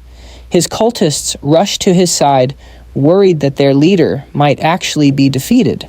Irritated, he tells everyone to pipe down because his target managed to escape scot-free. Unfortunately, this is all happening because the man overused his magical energy, and his body is now paying the price. Back at the mansion, our hero reflects that things definitely didn't go according to plan. When he takes off his mask, he notices the statue is still in his hands. The next day, our hero heads to his classes at the Civil Service Academy. Tuning out the lecture, he starts wondering about this statue. He tried to stash it in his pocket dimension, but it just wouldn't go in. His backup plan is to paint it so no one recognizes it, but he knows he needs to return the item as soon as possible. The bald man asks if the young man has seen the latest news in the paper. He explains that the royal ball for Her Highness's birthday will be held at the Magic Academy. This makes the man wonder if his friend has anything appropriate to wear to that kind of event. However, he had absolutely no intention of going. Unfortunately, orders are that all students, including those on the civilian track, must attend the event. Back at the Magic Academy, a mysterious girl named Milpia is walking through the corridors, needing to do a favor for a classmate. Big Mama mentions that her informant at the Magic Academy is set to graduate next year. It turns out the young gypsy is only 16 years old and is much younger than she looks. Ignoring her colleagues' wishes, she insists on enrolling in the academy, stating that the entrance exam will be a piece of cake for someone with her skills. While she's studying, someone asks if they can sit next to her. It turns out to be the princess and her bodyguard, who ask for a seat because they were late arriving in the capital. She wasn't able to attend the opening ceremony. While the three of them are chatting, the redhead shows up with her friend. She explains that this girl is staying in the same house as her bodyguard. Finally, everyone introduces themselves while the gypsy girl watches from a distance. Watching closely, she notices that one of the girls seems to be from the Snow Monkey tribe, which is strange because she can't imagine why one of them would enter the Magic Academy. According to intel from the Great Mother, the third princess decided to enroll at the academy as well. That's why the general's niece took the exam at the same time so she could become her guard. She begins to suspect that the golden-haired girl might be the princess from the rumors. She gently gets the young woman's attention. saying it must be strange not knowing anyone on the first day and inviting her to a little get-together after class.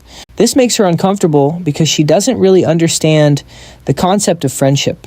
In front of his fanatics, Fernando wonders how something like this happened right before the big day, blaming all the occultists for doing nothing and letting the thief get away. When they ask the cardinal to calm down, it has the opposite effect, enraging him even more. While the man is fuming, someone says that what was stolen is just a relic of the past, explaining that they only follow the lion because they believe in a glorious future, stating that they can't let something from the past jeopardize all of their plans. This calms the old man, who asks what they've decided to do for the big event. It's explained that they have something planned for the event at the capital's Grand Academy. Finally, the day of the princess's grand ball has arrived, and the city is buzzing with excitement. The gypsy girl is one of the people who will be attending. It's been a week since she entered the academy as an informant, and she's already managed to learn a lot. Her suspicions were correct. Aurora really is the general's niece, which makes it even more likely that her friend is the princess. She's betting that she'll be able to confirm her hypothesis at the ball. Suddenly, Alice arrives, getting her friend's attention. Moshe is dressed to the nines, explaining that this is her first time at a formal ball. Upon arriving, Alice's older brother, Lee, introduces himself along with a young man named Alfonso. Everyone elegantly introduces themselves to one another. Finally, the protagonist comes running up after being held up in the bathroom. One of the girls says his outfit looks very nice. The boy explains his clothes only seem expensive because he borrowed them from Madame since he needed to be well dressed for today's important ball. A girl in a rather revealing outfit catches the protagonist's attention. The two stare at each other for a moment without saying anything. Elsewhere, a maid is getting Her Highness ready for her birthday. Her makeup is just being finished when someone arrives in the room congratulating her. The general and his niece arrive to protect her during the event, but they explain they just stopped by her chambers first to wish her a happy birthday. Approaching her friend, Yuria tells her she looks absolutely beautiful and admits she's jealous of the dress. This makes the princess embarrassed, as she dislikes being praised, so she doesn't get a big ego. As he leaves, the general asks his niece to take good care of Her Highness. Delighted by their budding friendship, the blonde asks if her new friend would also like a makeover from her super skilled maids. A little while later, the main hall for the event is already buzzing with guests. Up on the second floor, the adventurer team is keeping an eye on things, noting how packed the place is even before the event has officially kicked off. The youngest member of the group couldn't care less, though. He's just here for the delicious food. Our MC finds himself a bit preoccupied with their new colleague. As he studies her face, he gets a nagging feeling he's seen her before, but he just can't place it. Just then, the bald man makes his grand entrance, instantly drawing everyone's eyes. They all reintroduce themselves, explaining that they're basically roommates. The bearded man is especially happy to meet more colleagues around his own age. He even cracks the same joke about being the hero's age, so there's no need for any formal stuffiness. Then, to everyone's surprise, Yuri shows up looking absolutely stunning. The young man can't help but compliment her, which makes the flustered girl blush. Right at that moment, the blonde comes over, realizing she hasn't formally met the whole group yet. The princess makes a majestic entrance, and it's clear she's one of the most beautiful women in the entire kingdom. All the guys are completely floored, especially our hero. Meanwhile, the general slips away toward a mysterious location. He ducks into an old hidden house in the capital. Inside the derelict building, a man is sitting and eating, while William chides him for not speaking to the princess sooner. Clearly annoyed, William demands to know why his colleague is even in the capital on such a big day. Well, it turns out this mysterious figure is none other than our protagonist's uncle, and with absolutely zero manners, the guy tries to talk with his mouth full. He argues that he just doesn't like eating around people, which is why he's holed up in this house. He then tosses a piece of paper to the general, explaining that his youngest nephew has run away from home. He claims he drew a picture of the boy so they'd know who to look for. William, deciding to leave the man to it, says he's heading back to see the princess. The only problem, the drawing looks like a toddler's art project. You can't make out who it's supposed to be at all. Back with the main group, our hero is totally stunned when he sees the girls. It dawns on him that one of them is the girl he saved earlier. He notices her uniform is giving off faint traces of magical energy, and he wonders if the magic is messing with his head or maybe just why her clothes are enchanted in the first place. The warrior, noticing his friend has been spacing out for a while, snaps him out of it. He starts to panic, realizing that if he says a word, she'll recognize his voice. Looking her in the eye, he can't help but wonder if she's going to turn him in to the authorities. But to his surprise, the girl introduces herself, first mentioning that her friends have told her all about the hero. With a warm smile, she says she hopes they can get along and become great friends. Meanwhile, back at the Great Temple, the occultists are gathering for their own big day. The lion-like figure asks if everyone is prepared to carry out their duties. He asks the fox what they stand to gain from this evil plan. The fox explains that it's their ticket to taking out the emperor and ruling the entire empire. The princess's birthday provides the perfect opportunity for these villains to put their plan into action.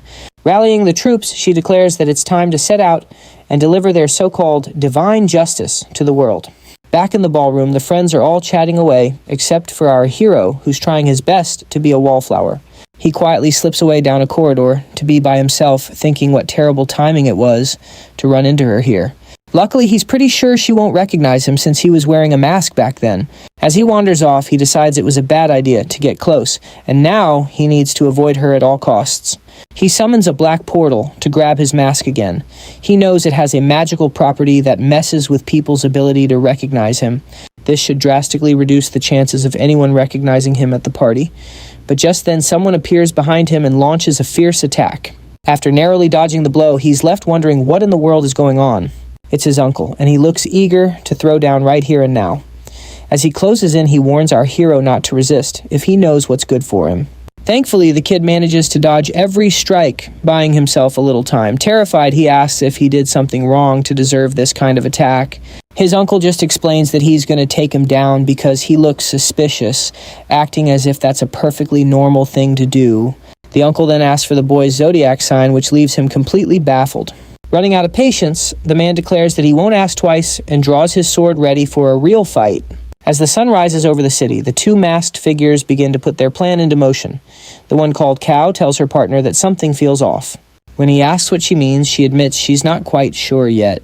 But she has a feeling that large amounts of blood are about to be spilled. Hearing this, the woman in purple just praises her friend's sharp instincts. On top of that, she says she loves it when things go wrong. And the streets are filled with people's desperate screams, but she reassures the cow, saying it doesn't need to worry because they're only there to watch.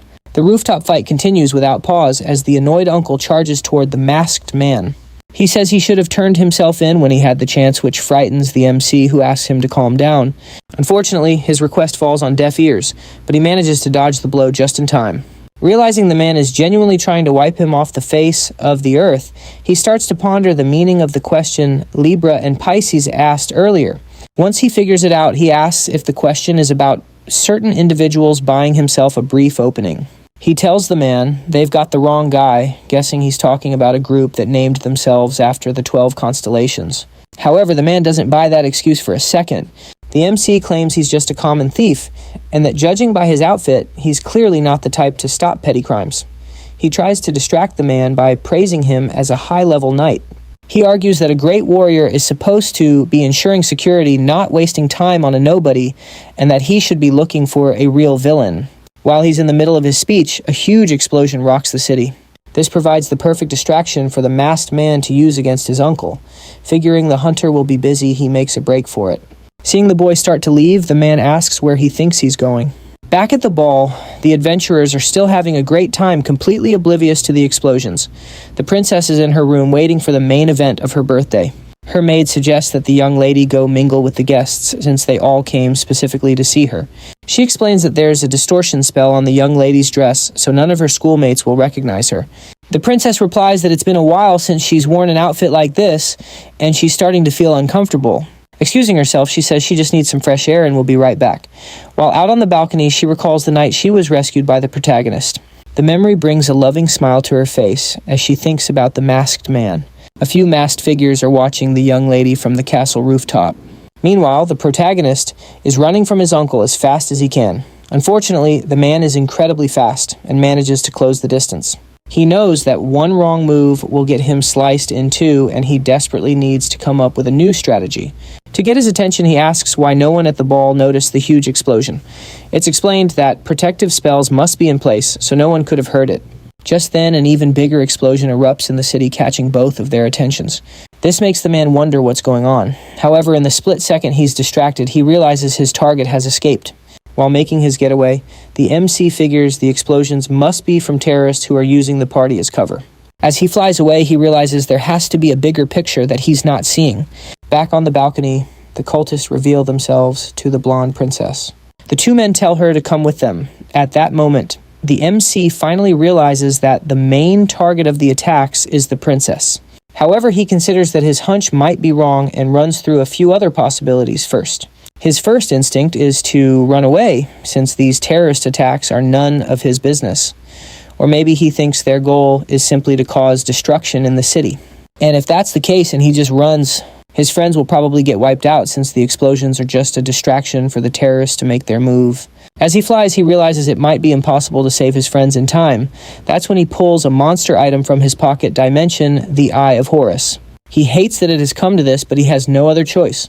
The item opens and begins to channel purple energy throughout the city. With its magic, he can see all the masked figures, confirming the explosions were just a diversion. Focusing in, he also sees the princess being taken away. She's clearly terrified. The young lady demands to know what they're doing, warning them they'll be in serious trouble for this. Panicking, she offers them money if they'll just stop. Getting irritated, one of the masked men mutters that this would be a lot easier if they could just knock her out. But unfortunately, their spells don't seem to work on her. One of them gets in her face and threatens her not to say another word or else. Frightened, she screams, demanding to know who they think they are to threaten her. That's the last straw for the young man who launches a powerful attack at her. At that moment, the princess screams, shutting her eyes and bracing for the impact. But then she notices something strange. When she opens her eyes, she finds all of her kidnappers defeated on the ground. And someone, to her surprise, says it's been a long time since he last saw the blonde. And just in time, Mr. Lupino appears, saving the day once again. There are still a few masked men left who charge in trying to get to her. Our hero tells the young lady to find cover, assuring her that he'll keep her safe. The remaining enemies rush at the MC, wanting to recapture the princess. With a single strike, he sends one of the masked men flying. Using a flashy kick and appearing behind his target, he wonders just what kind of terrorist he's dealing with. The last kidnapper draws his sword and charges, lunging at his opponent. With skill, our hero focuses and dodges the blow by leaping over it. He then activates his rocket punch ability on the target. But the enemies just keep coming in waves, determined to take the boy down. The reinforcements are starting to wear the protagonist out, and he's getting annoyed. Dodging another attack, he figures the fight will end much faster if he just uses his magic. He then lands a powerful elbow strike on the masked man, taking him out instantly. In a stylish move, he catches the man's sword in midair to better defend himself. With a grin, he says he can't let his enemies make such a racket. This terrifies everyone, as they are all taken down in a single blow. From a distance, the blonde girl is watching the entire fight. She's impressed, but her main thought is to get out of there as soon as possible before the rest of the enemies show up. To cap it all off, the hero asks if the young lady would like to go on a date after this is all over. The unexpected question leaves the girl completely speechless. Seeing all his henchmen lying defeated on the ground, the lion-like man approaches, intrigued. A survivor gets his boss's attention, claiming this was all the work of a thief. Hearing this, the old man believes God is handing him a golden opportunity. He yells that he must deliver God's punishment without delay. The explosions have left the city in complete ruins. Amid the rubble, the protagonist's uncle is still alive. Looking at the aftermath of an explosion, he's relieved, thinking no one was killed. Just then, something catches his eye, and the hunter manages to dodge an arrow just in time. He activates his ability, which sends a purple blast into the ground. Then a masked swordsman appears. A huge fight breaks out between the two. Suddenly, the man finds an opening and attacks his opponent. He takes him down with a single blow, slamming him into a wall. This spooks a nearby man who wonders what on earth is going on. Meanwhile, more terrorists arrive looking for a fight. It seems these guys were waiting, specifically for the hunter. He quickly fires a volley of arrows toward the army arrayed before him. He's caught by surprise when a boulder comes flying in, nearly crushing him, but since he's incredibly strong, he manages to shatter it with one punch. He then energizes the fragments of stone and launches them back at his enemies. Suddenly, golden chains bind his arms as several enemy soldiers close in their eyes, filled with bloodlust. It looks like this is the end for the warrior, but with a clever strategy, he manages to shatter the chains and counterattack. The fight just doesn't let up, which is really starting to annoy the uncle who's getting tired. With a blast of ice, a mysterious person makes their entrance. It's revealed to be William Pendria, the great general, who asks why Blade is in the middle of this war. Suddenly, the hunter realizes that nobody is protecting the area around the academy. Meanwhile, numerous explosions are going off, indicating a lot of enemy activity near the academy. This was the perfect chance for the terrorists to move in and surround the heroes. One guy who's a real Captain Obvious points out that this is a trap. The city is completely overrun by the occultists. Fortunately, our protagonist is hiding with the girl. Even though he doesn't know what's happening, he's pretty sure these guys are after Her Highness. At that exact moment, an explosion goes off and the men spot the couple, which is strange because Lupino had used a concealment spell. But he notices that the Dala bracelet she's wearing is protecting her from all spells. Unfortunately, that's how the two of them were found. In order to escape, the MC magically shatters the bracelet. Realizing the magic is gone more, masked men begin to close in. Once again, the boy asks for permission to work his magic. He grabs the woman by the arms and flies off, making it impossible for their trackers to follow. But they didn't count on the leader of these occultists also being a powerful mage. The Lion Man isn't about to let things get ruined this time and charges into the fight. Activating his magic, he declares he will deliver God's punishment to the thieves. At full speed, he fires a bolt that startles the two with its sheer velocity. A huge explosion in the sky seems to indicate the two were defeated for good. But suddenly, the man is caught off guard because the boy is so powerful, he managed to create a magical shield. Stunned, he asks how he managed to escape the final judgment. Annoyed, the protagonist says he'll use everything he knows to take down the terrorist. Completely unhinged, he screams for everyone to be silent as he unleashes bursts of fire. To save himself, Lupino throws up an aerial shield at the very last second. The girl is totally mesmerized by the explosions lighting up the sky. She's completely smitten with her hero, so she's determined not to get in his way. He gently puts her to sleep with magic. However, keeping the spell active is going to be a challenge because of the immense magical energy radiating from her bracelet. At that exact moment, archers let loose a volley of arrows straight for our main character. Looking a bit tired, he jokes that their attack won't work on him since he can defend himself so easily. But then a swordsman rushes toward him.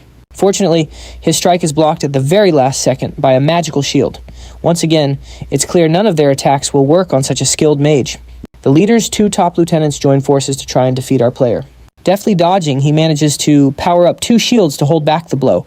Irritated, a foe named Amo tries for a surprise attack from behind, but he's the one who's surprised when our hero simply flies upside down to evade it. And get this, the boy manages to pull all of this off and dodge every blow while still holding the girl in his arms. Again, he keeps dodging nonstop while charging up a powerful energy strike. He unleashes it, and it explodes directly into the white-haired masked man. Seeing his colleague get taken down by Scar, the other man is stunned, which prompts our MC to joke that his enemy's main concern right now should be staying alive. And it doesn't take long for him to be taken down by a single precise strike as well. The volley of arrows keeps coming aimed right at our young hero. Even though he's tired, he holds back the arrows while charging up another strike against his rivals. Tossing the arrows right back at them, he says that small fry should stay in the sea, hitting his enemies fatally in the heart. Infuriated, the lion demands that the protagonist stop this insolence. He activates a divine magic, believing it to be a god's punishment. This just leaves our hero confused, as he has no idea what the old man is rambling on about. Getting tired of this, he begins charging up an atomic energy ball, believing the terrorist is the one who really deserves to be punished here. He's genuinely surprised to see his opponent actually dodge the ball. To finish the battle, our hero unleashes a massive burst of fire at the enemy. He believes it will be too hard for him to dodge this time. Unfortunately, his foe is extremely powerful and activates his fairy wind magic, saving himself. Even so, the impacts are so fast that they still cause considerable damage. To retaliate, he attacks with his divine sword. Defending himself, Lupino thinks the blow was pretty good for an old man, and he finally prepares to throw his neutron ball. The energy is so immense that it lights up the entire sky, surprising the terrorists in the distance. According to the Seven Spears, the future has only one trajectory, and it will result in only one answer. At that, our hero calls out the name of a weapon, alluding to a famous spear from Celtic mythology. That is the name of his strike, which causes a massive burst in the sky. It's so fast it makes it impossible for the lion to dodge. The explosion that hits the enemy is so strong that it looks like meteors are falling from the starry sky. From afar, the two generals watch the victory. Pendrea realizes that the magical energy levels have gone completely off the charts. The city is in ruins, while the one responsible for all this lies defeated. Waking up with a start, he notices his fallen soldiers scattered around him. His right-hand man has blood trickling from his mouth. Mario's final moments are spent asking his leader to achieve their goals. Seeing that he has lost more than a soldier, he's lost a great friend, he begins to cry. After that, he coughs up blood, a sign that his organs were damaged by the blow. Our hero appears knowing he can't let him heal, having run out of patience for all the occultist nonsense. Unfortunately, at that very moment, the blonde girl wakes up as the sleep spell ends. In that same instant, she opens her eyes and is relieved to see that she's okay. Her two friends rush to Her Highness's side, asking if she's alright and checking for any injuries. After the day is saved, the city slowly begins to return to its normal routine. Walking among the crowds, a gypsy woman heads to a secret location, slipping into a dark alley without anyone noticing. Suddenly, something catches her attention. When she looks up, she finds she's been surrounded by soldiers and their leader. The chief approaches, saying it's been a long time since she last saw Milia, revealing herself as the head of the Great Mother's Intelligence Company. Impatiently, she asks why her colleague is here along with an elimination squad. This makes the leader realize that the cornered girl knows nothing about what's truly happening. She magically hands her a piece of paper. When Milia looks, she realizes it's a photo of her together with the terrorist. The leader explains that they've figured out everything that was happening, including the girl's plans. Seeing that she's been caught, she starts lying, saying she never did that. But unfortunately, there are no excuses for a traitor.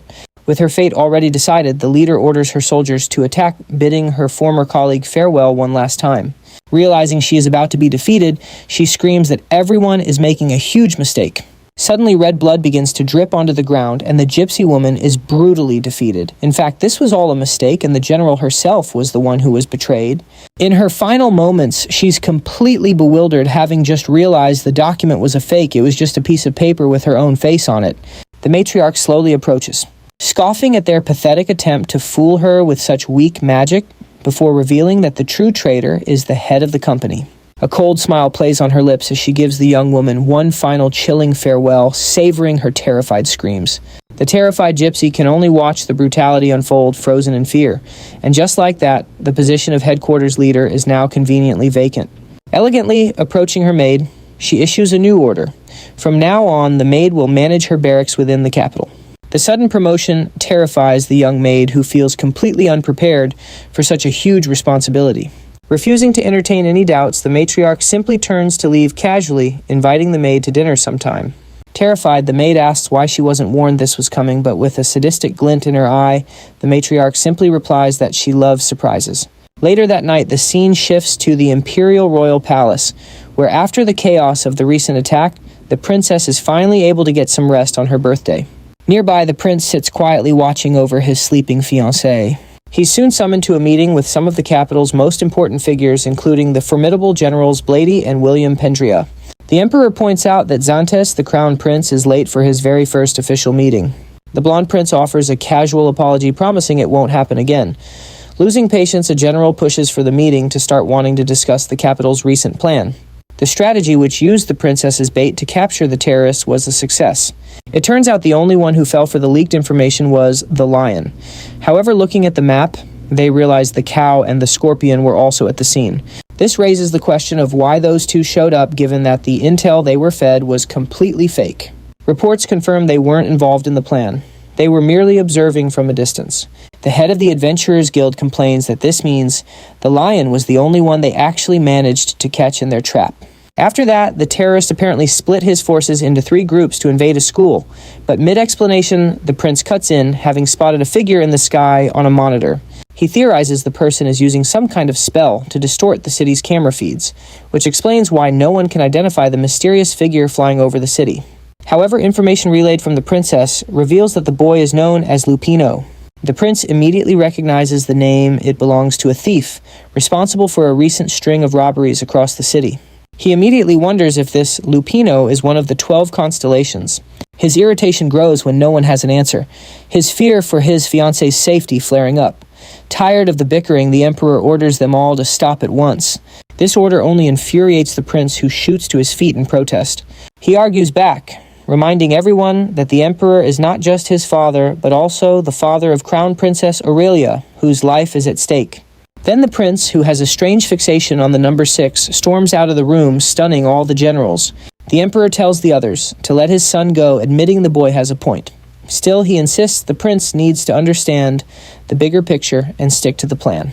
After all, as they say, personal emotions should never cloud the judgment of a ruler. Alone in his room, the frustrated prince breaks down in tears. That same night, we see an occultist attempting to heal their injured leader. After a great deal of healing magic is poured into him, the leader slowly begins to regain consciousness.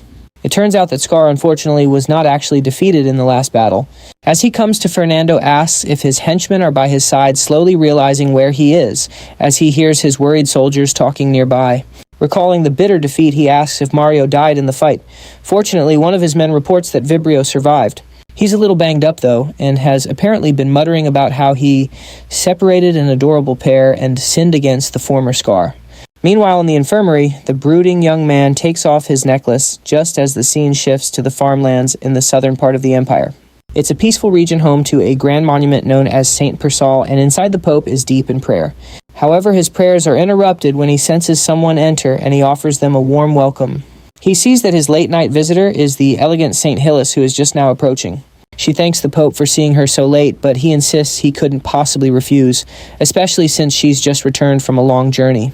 The two then sit down for some tea as they continue their late-night conversation. As it turns out, her journey was anything but easy, but she mentions that something very interesting happened along the way, which immediately piques the Pope's curiosity. Suddenly, a faint sound draws their attention. The Pope looks over and realizes with a start that the young woman is crying tears that glow with magical energy. As she thinks back, it dawns on her that something must have happened to her sister. And speaking of sisters, the blonde guy reveals he's talking about Vibrio, the emo paladin, which is super strange because she has this incredible necklace that took a whole year to make. Getting to her feet, the girl apologizes, explaining she has to head to the capital to save her family. Concerned for his colleague, he says he'll arrange for some guards to accompany her on the journey. Putting on a brave face, she says it's fine, and that she met some influential people on her recent trip. Inside the church, a group wonders whether they should enter a certain room, revealing that they are the three siblings who've been hunting the protagonist without a moment's rest. The story shifts to a desert 1 month before the grand ball in the city. The adventurers wonder when they'll finally reach the village. The youngest apologizes, believing he should have been more careful on the way.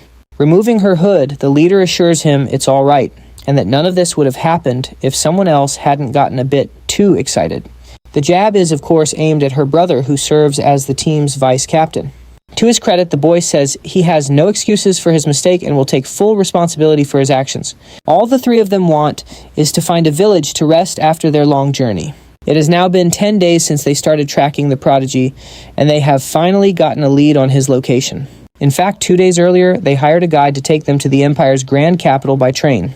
Unfortunately, the tribe's currency is extremely valuable, making trade outside their territory quite difficult. This became a huge problem when the guide, realizing how much cash they had, got greedy and tried to steal their coins. But that was an easy fight for them to win, since their tribe consists entirely of powerful warriors. In hindsight, however, they realize they should have left at least one survivor alive. Being the practical one, the youngest asks if it wouldn't be easier to just fly until they find a nearby village. That's actually a great idea. The only problem is the girl has never used flight magic before. And to make matters worse, she's terrified of heights. Fortunately, she has a power that can track the nearest water source, which indicates a village is probably nearby. On the night of that same day, a group on camels comes across the scene, noticing the bodies of the fallen guides on the ground. Seeing the carnage, they wonder if this is the work of trained assassins. But there are no signs of poison. It seems the target's hearts were crushed with a single blow, looking like the work of a professional. Watching everything from atop a camel is a muscular man with a scarred eye. Finally, the adventurers arrive at a hotel and ask for a room, only to be told there are no vacancies. To make things even worse, this is the only hotel in town, leaving them stranded. Just then, a bearded man arrives and asks what the issue is with lodging the adventurers. Apologetically, he states that someone important has booked the entire place for the day. Unfortunately, this means he can't make any rooms available, leaving the three of them without shelter. Annoyed, the warrior boldly asks if it's really that hard to get a room, looking ready to start a fight at a moment's notice. Unintimidated, the bearded man asks just who this insolent person talking back to him thinks he is. The two get into a childish argument over who should introduce themselves first. In the background, more soldiers appear, cornering the three adventurers. Approaching them, the leader warns the kids they should be more careful about what they say in this town. He threatens irritably that comments like that can sometimes be a person's last words, but that's exactly what the fighter was hoping to hear. After all, fists speak louder than words. Completely unaware of who he's facing, the man is confident he'll easily defeat his rivals. Confident in his own power, he doubts these people can land even a single blow on him during the fight. Moving in to attack, he tells them they can at least try to fight back. Before anything can happen, someone interrupts the fight, ordering them to stop. This startles even the bearded man, who notices the saint, the woman from earlier, approaching. Irritated by the commotion, she apologizes, acknowledging that it seems her subordinates have offended the three adventurers. Politely, she offers a formal apology on behalf of her men. In another part of the empire, a man reports to his lord that the scarlet crystals were also stolen. This infuriates the masked man, who asks if they have any idea how much those crystals are worth. Calmly, the muscular man tells him not to worry, assuring him he'll get the items back, as he knows the suspects weren't trying to steal, but simply took the spoils of a fight unintentionally. The lingering question is whether the man managed to find out who these people are. Being an excellent hunter, he knows exactly who they are, revealing that his targets are a group of mysterious red-eyed siblings. Finally, the young woman introduces herself in a friendly manner, trying to start a conversation. Realizing it's her fault the three of them can't get a room, she apologizes, saying she should have paid closer attention to avoid this kind of trouble. Worn out, the boy cuts to the chase, saying all he needs is a room and this whole mess will be over. Annoyed, the young woman points out that the soldiers are followers of God and should be spreading his mercy, not causing problems. To everyone's shock, she orders them to kneel, using powerful magic to force their bodies to the ground, which terrifies the little one, who thinks things didn't need to get so violent. But the woman insists that sinners must be punished, adding that now they'll all be able to get a room for free. Her entire demeanor shifts, and she cheerfully tells everyone to pick a room and make themselves at home. This sudden change freaks out the three brothers, who were not expecting to see something so wild happen right in front of them. Later that night, the muscular man is poring over some documents, continuing his investigation. He recalls his targets showing white gold coins to people on their journey, which means those individuals were looking for a way into the organization. After a good night's sleep, the young man wakes up with a jolt when he realizes his two brothers aren't in their beds. When he steps out of his room, he spots the team and some soldiers having a meal, and they wave him over to join them for breakfast. The warrior explains that everyone got to talking after the scuffle and ended up becoming friends. The general then apologizes for the earlier fight, explaining they should have mentioned which tribe they were from, as that would have gotten them a room right away. This alarms the little one, who had no idea they could just openly tell people where they came from. In fact, it was the vice captain who spilled the beans about their entire journey and how they got lost in the middle of the desert. Apparently, he also learned that the young woman who stepped in last night is a saint from the great Temple of Pearl. This news shocks the little one, since he knows the first saints were chosen 80 years ago. Cutting in, the young woman scolds everyone for drinking so early in the morning. She warns them to knock it off, since they need to get on the road as soon as possible. The boy politely apologizes, admitting he had no clue he was in the presence of someone so important.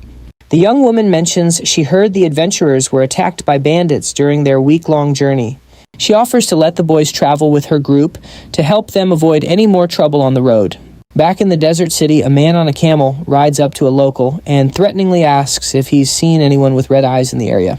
These are the muscular man's soldiers out gathering information for his investigation. Afterwards, the investigators head to a local bar to question the people inside. Showing no respect, they get rough with the old bartender to get more details out of him. He can't fight back, being outnumbered by a large group of fighters. The leader warns that they're in a hurry, so it would be best if the bartender started answering their questions quickly. He asks again about the group of adventurers. To the leader's surprise, the bartender says they left just a few minutes ago with the saint and her party. The woman's caravan, escorted by trained soldiers, is already far from the city. Inside the carriage, the girl is casting a spell to cool the air around them. Feeling refreshed, the saint thanks her, saying she was exhausted from the heat. Unfortunately, saints are forbidden from using their spells for personal comfort, as it goes against the purpose of their pilgrimage. The boy curiously asks if it's really okay for them to tag along on a saint's journey, but the girl assures him it's no problem at all. In fact, she was getting pretty bored traveling by herself. As they're talking, something up ahead on the road suddenly grabs their attention. Peeking out of the carriage, they see the captain with an injured arm standing with the other soldiers. Watching the horizon, he wonders who could be approaching, spotting a large mass of people moving in their direction. As they get closer, he realizes it's an army of enemy soldiers preparing a surprise attack. He orders everyone to get into position and protect the saint with their lives. The enemy leader declares that it doesn't matter if his targets are with the saint's group. He'll attack with everything he's got, no matter how difficult. He's determined to make those red-eyed people kneel before him. The battle rages on as the army of thousands draws closer. Even in formation, the saint's soldiers are intimidated by the sheer number of enemies. Suddenly, a swordsman appears out of nowhere, aiming to take down the rival leader. Fortunately, the skilled leader manages to counter the would-be assassin's attack. He yells for everyone to protect the saint, ordering them not to let a single enemy lay a hand on the young woman. One of the soldiers charges into the fray, easily cutting down his enemies. But despite their best efforts, the enemies' numbers seem endless, and they just keep coming. Off in the distance, a second wave of mages advances. Raising their staves, they begin casting a spell, launching a volley of fireballs toward the warriors. With no way to dodge, the men are caught in the blast, and the explosion takes out all the soldiers. However, just in the nick of time, our hero appears surrounded by protective shields. He scoffs that their basic fire spells are a piece of cake to block, mockingly telling them they should have done their homework on who they're up against. With just a few quick explosions, he sends dozens of opponents flying. The warrior's thrilled. He's been itching for a good fight, and this is the perfect opportunity. Sensing fear in his troops, the muscular enemy leader rallies them, telling them not to be afraid. He boasts that they'll easily win the battle thanks to their superior numbers. Completely unfazed, our fighter asks if they can finally get serious before unleashing a massive fire attack that scorches everything in its path. At the same time, the sorceress is firing off energy blasts, taking down even more people. The enemy soldiers are getting wiped out with ease. Watching from afar, two young men remark on how powerful the Raven's adventurers are. Leading this new group, a bearded man tells his units to follow him and execute their plan. Their mission is to take out the dark mages from a distance. They unleash a relentless barrage of fireballs at the carriage, but none of them land a hit. Once again, it's all thanks to the magical shields. The mage's commander grows increasingly irritated as his attacks repeatedly fail against the Holy Knight's skill. Noticing his men have stopped, he screams at them to keep firing just as one mage is hit squarely in the face by an arrow. Then in perfect sync, the other mages are picked off one by one, leaving only their leader standing alone. From the distance, holy soldiers advance, declaring that the cursed will face judgment. The lone mage proudly boasts that no one is strong enough to take him on one-on-one. He launches a volley of fireballs at his rivals, causing a massive mid-air explosion. As the smoke clears, he assumes he's won, calling his foes useless. He then panics when an arrow zips past his face, striking a soldier next to him. The bearded man closes in, asking the mage if he really thought he could get away with betraying God. Angrily, the bearded man declares the mage's life is over. Meanwhile, the saint is hard at work casting protective magic over her allies. She prays to God, asking for protection for her comrades in the heat of battle. The irritated enemy mage orders his remaining men to eliminate the targets immediately before launching a fiery shock spell toward the camels. Fueled by the saint's blessings, the captain focuses on taking down the mage, roaring for his men to kill them all and leave no survivors. As highly trained fighters, they cut down their opponents with every single strike of their swords. This display of strength shocks the villain, who clearly didn't expect such fierce resistance. Terrified for his life, he turns tail and runs, abandoning his own men. The captain spots him fleeing and immediately tries to figure out how to give chase, but his pursuit is cut short when he realizes he's been fatally stabbed in the stomach. The muscular man approaches, with an intimidating swagger, his aim having been perfect. The wounded captain can only wonder how he got there. Drawing his sword, he prepares to land the finishing blow, but just then a voice rings out, demanding he stop. He swings his massive sword, but the powerful strike is blocked just in time by a newcomer. Thrown back by the force of the block, the muscular man tries to figure out who this new approaching challenger is. Our warrior sizes up the swordsman, guessing he's the leader of these soldiers, and grins, thinking the real fun is about to start. This is actually great news for the muscular man because he's finally found his red-eyed enemies. The soldiers continue to fight with everything they've got, while the saint keeps showering her team with blessings from inside the wagon. Focusing her energy and praying intensely, she manages to completely heal the bearded man's fatal wound. Slowly but surely, she restores him to perfect health. Our hero is amazed when he sees the saint's powerful blessings in action, and so it begins a 2-on-1 showdown between our adventurers and the muscular man. The captain, recognizing their opponent, warns that this won't be easy. The man is Malaysia the Black Knight, the legendary king of mercenaries. Our hero, however, just thinks the name sounds ridiculous and isn't the least bit intimidated. Losing patience, Malaysia unleashes a powerful attack on his target, but luckily the blow is blocked just in time. This is all just a game to our hero, who cracks a wide smile as he charges forward. Once again, the mercenary king slams his weapon into the ground, causing a path of destruction. At the very last second, our adventurer manages to block it with his sturdy axe. He's left a little winded from the force of the blast. Seizing the opportunity, his rival rushes in hoping to end the fight with a single decisive blow. Thanks to his years of training, he successfully parries the strike, holding his ground much longer than expected. The scarred boy is totally shocked to see his opponent still standing, realizing this fight isn't over yet. In a single blow, his sword shatters, leaving him at a disadvantage. Seizing the moment, the young hero lands a mighty punch that sends his enemy flying. The impact is so immense, it launches him straight into a nearby rock with brutal force. Not giving him a second to recover, our hero moves in for the final blow. He playfully taunts his opponent, daring him to dodge the upcoming attack. But as a skilled mercenary, the scarred man uses this taunt to his advantage, blinding his foe at the last second.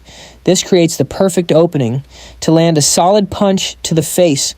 The hit connects, drawing a little blood, but it's nothing serious.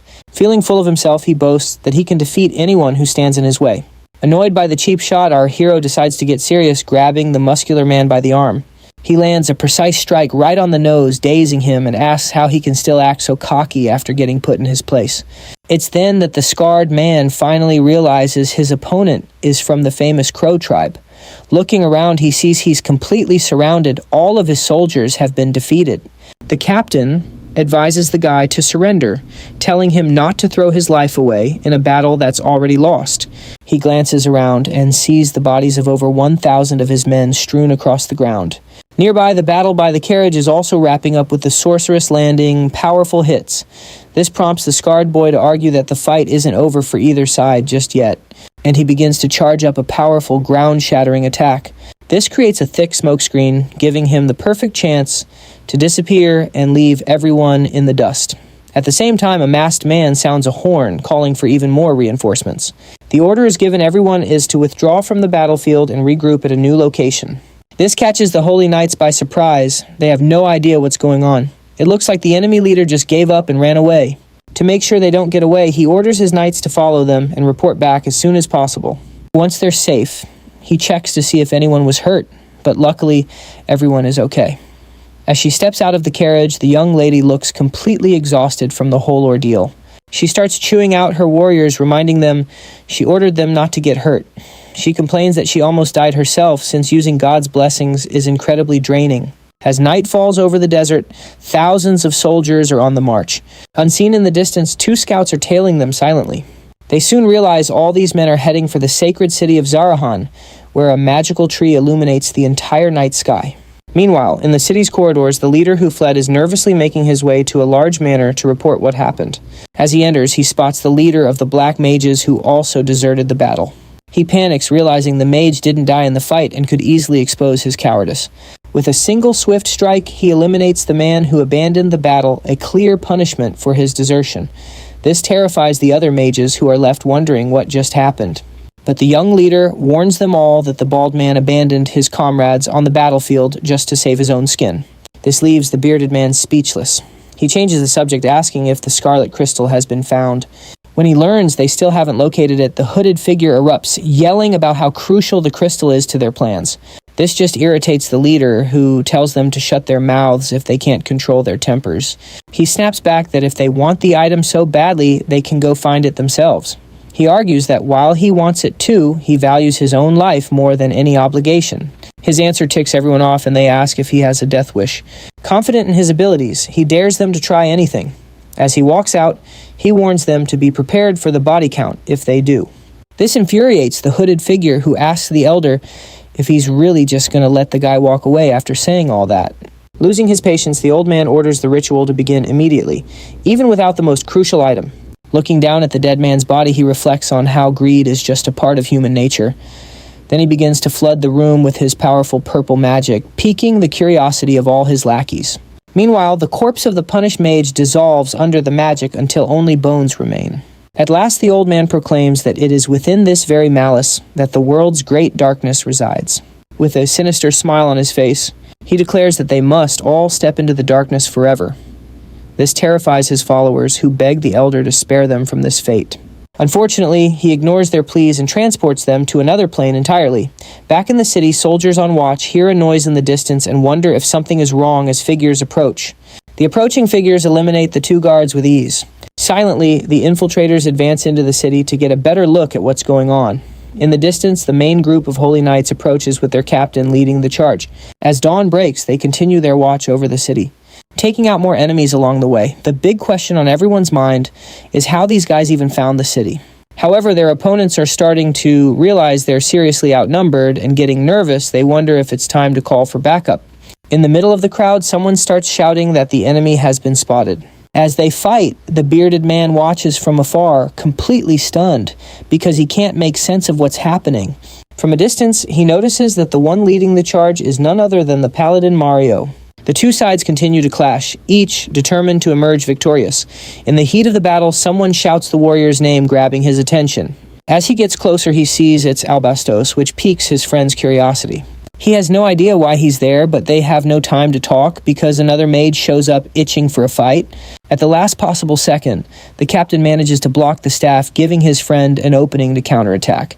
He says they'll have to talk after they've handled this whole mess. For now, the plan is to clear the area and eliminate as many enemies as possible. Meanwhile, at the mansion, a surge of energy lights up the entire city. This catches the attention of all the warriors who can sense the magic from afar, and they quickly leave their posts. The old man appears now in a monstrous form with demonic eyes. As he lumbers forward, he sees everyone around him as just another enemy to be defeated. We learn that all the henchmen inside the house were sacrificed in a ritual to grant the old man this power. At the end of it all, his body was transformed into something truly beastly and unrecognizable. A series of explosions rocks the city. As the beast advances mercilessly, the holy knights are tossed aside as if they were nothing but untrained recruits. They are easily defeated by the monster, which takes out another knight with each blow. This terrifies the bearded man, who wonders what kind of abomination he's facing.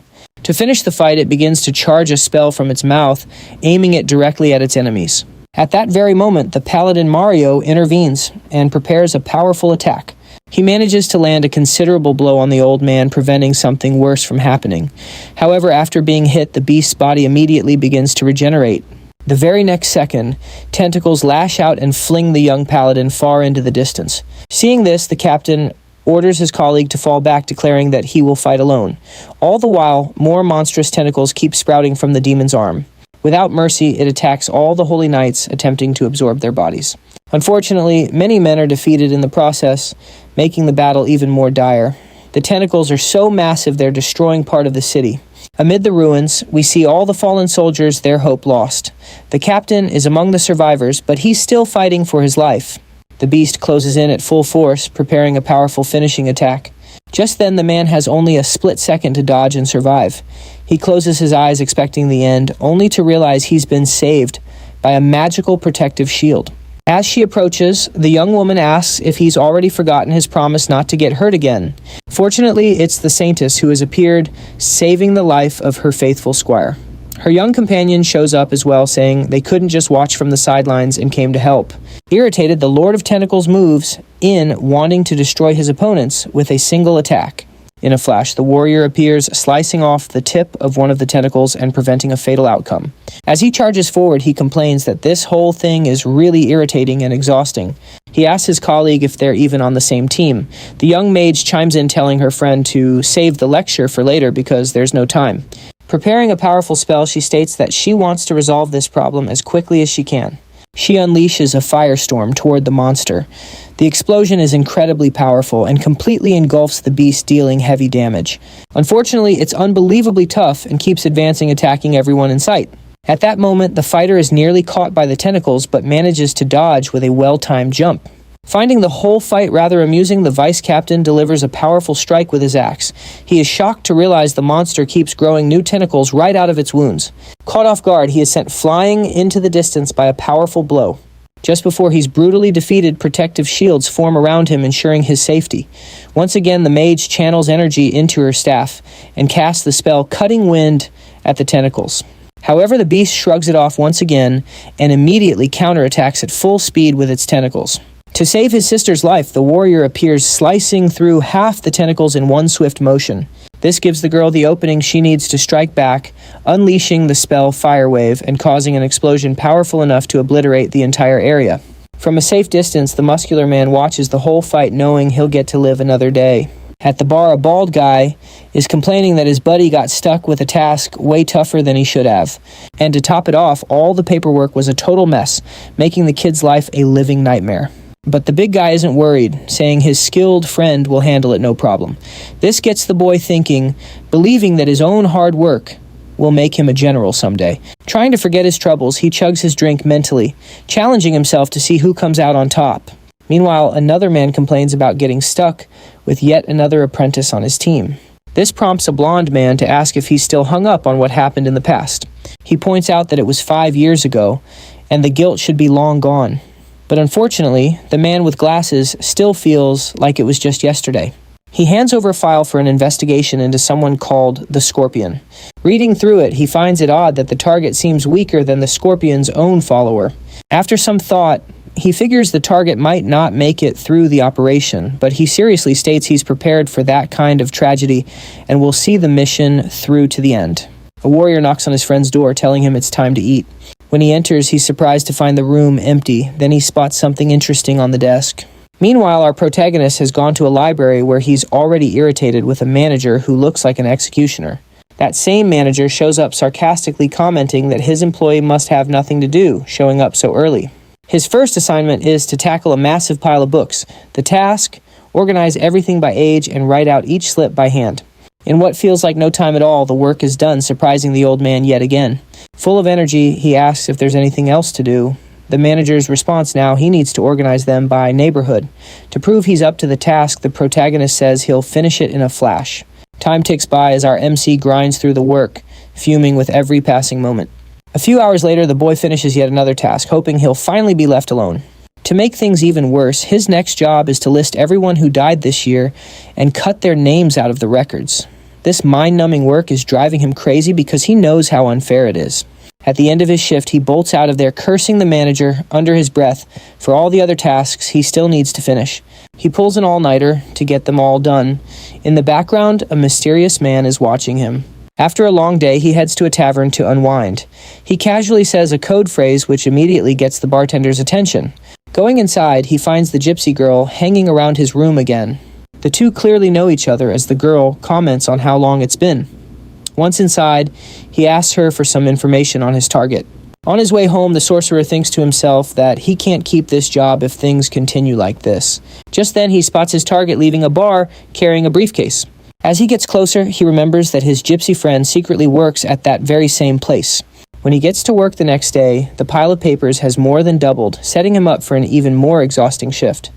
As he works, he mentally curses the manager who makes his mornings a living hell.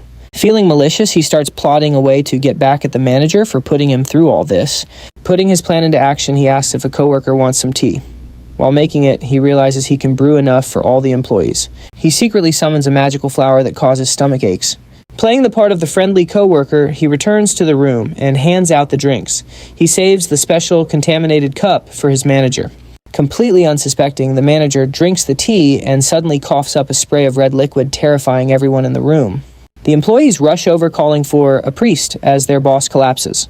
This was definitely not part of the boy's plan. He'd caused something way worse than he intended. The next day, word gets out that the affliction isn't fatal for the old man. One of the employees jokes that it couldn't have been serious, since newbies are usually terrible with magic. But the strange thing is our protagonist then used magic to save the manager from an even worse fate. Everyone is blown away, saying the boy is far more capable than they thought. In the middle of the commotion, the blonde man from before approaches, telling the MC they need to have a serious talk.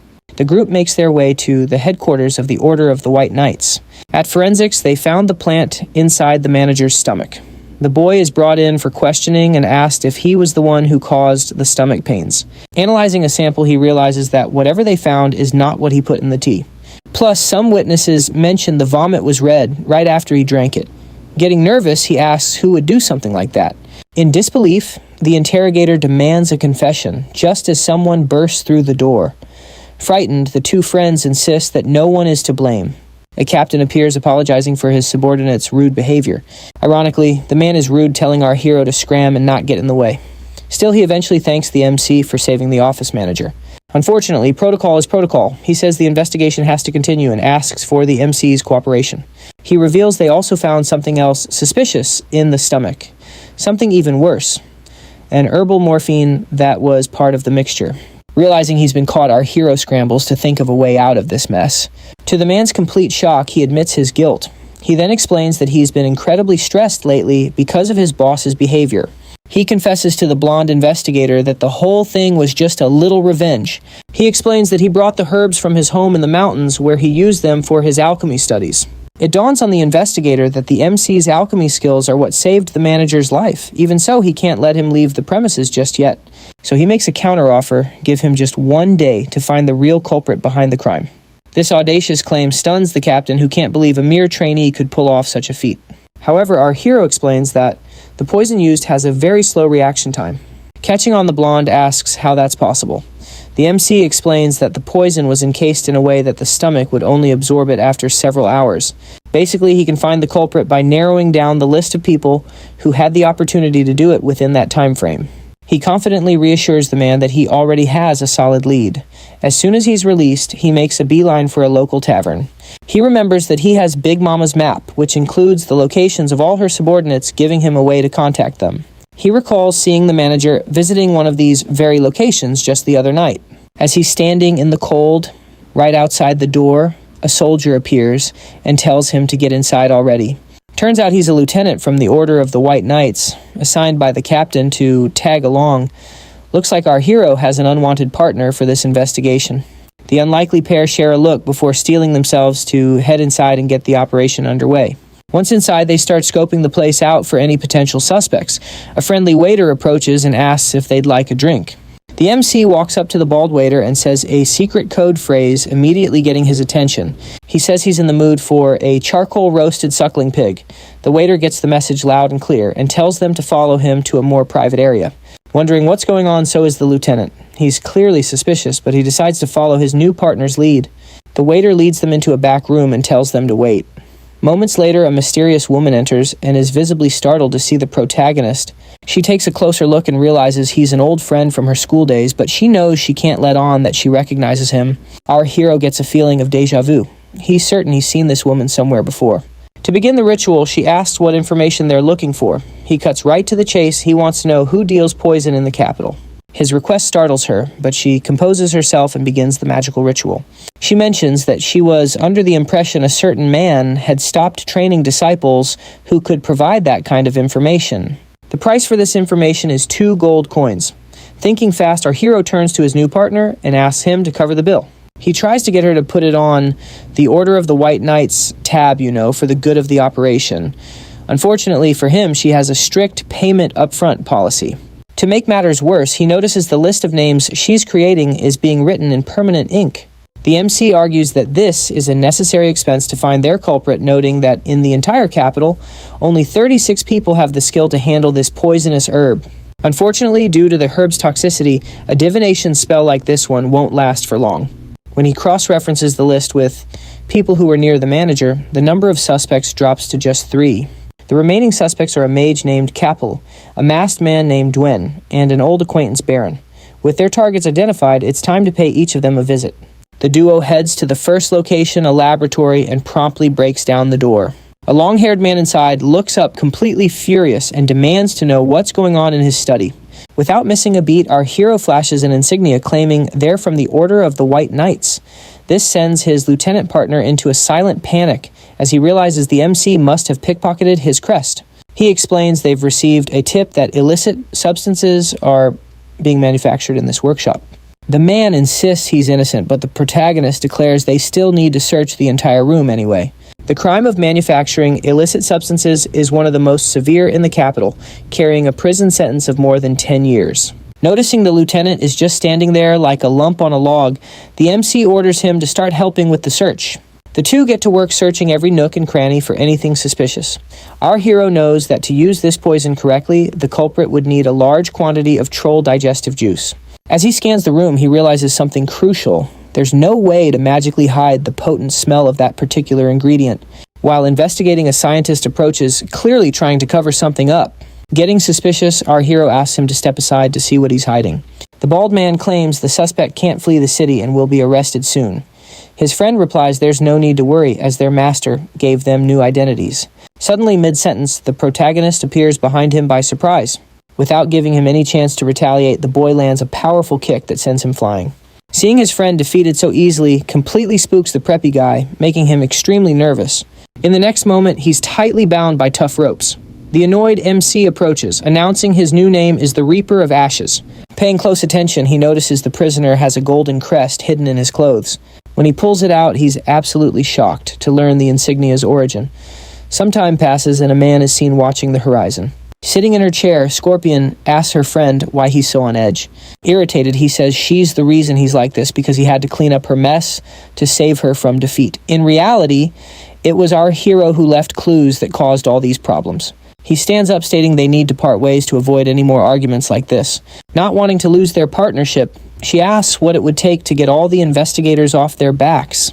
The girl startles her colleague by saying the answer is to obtain the goddess's blessing.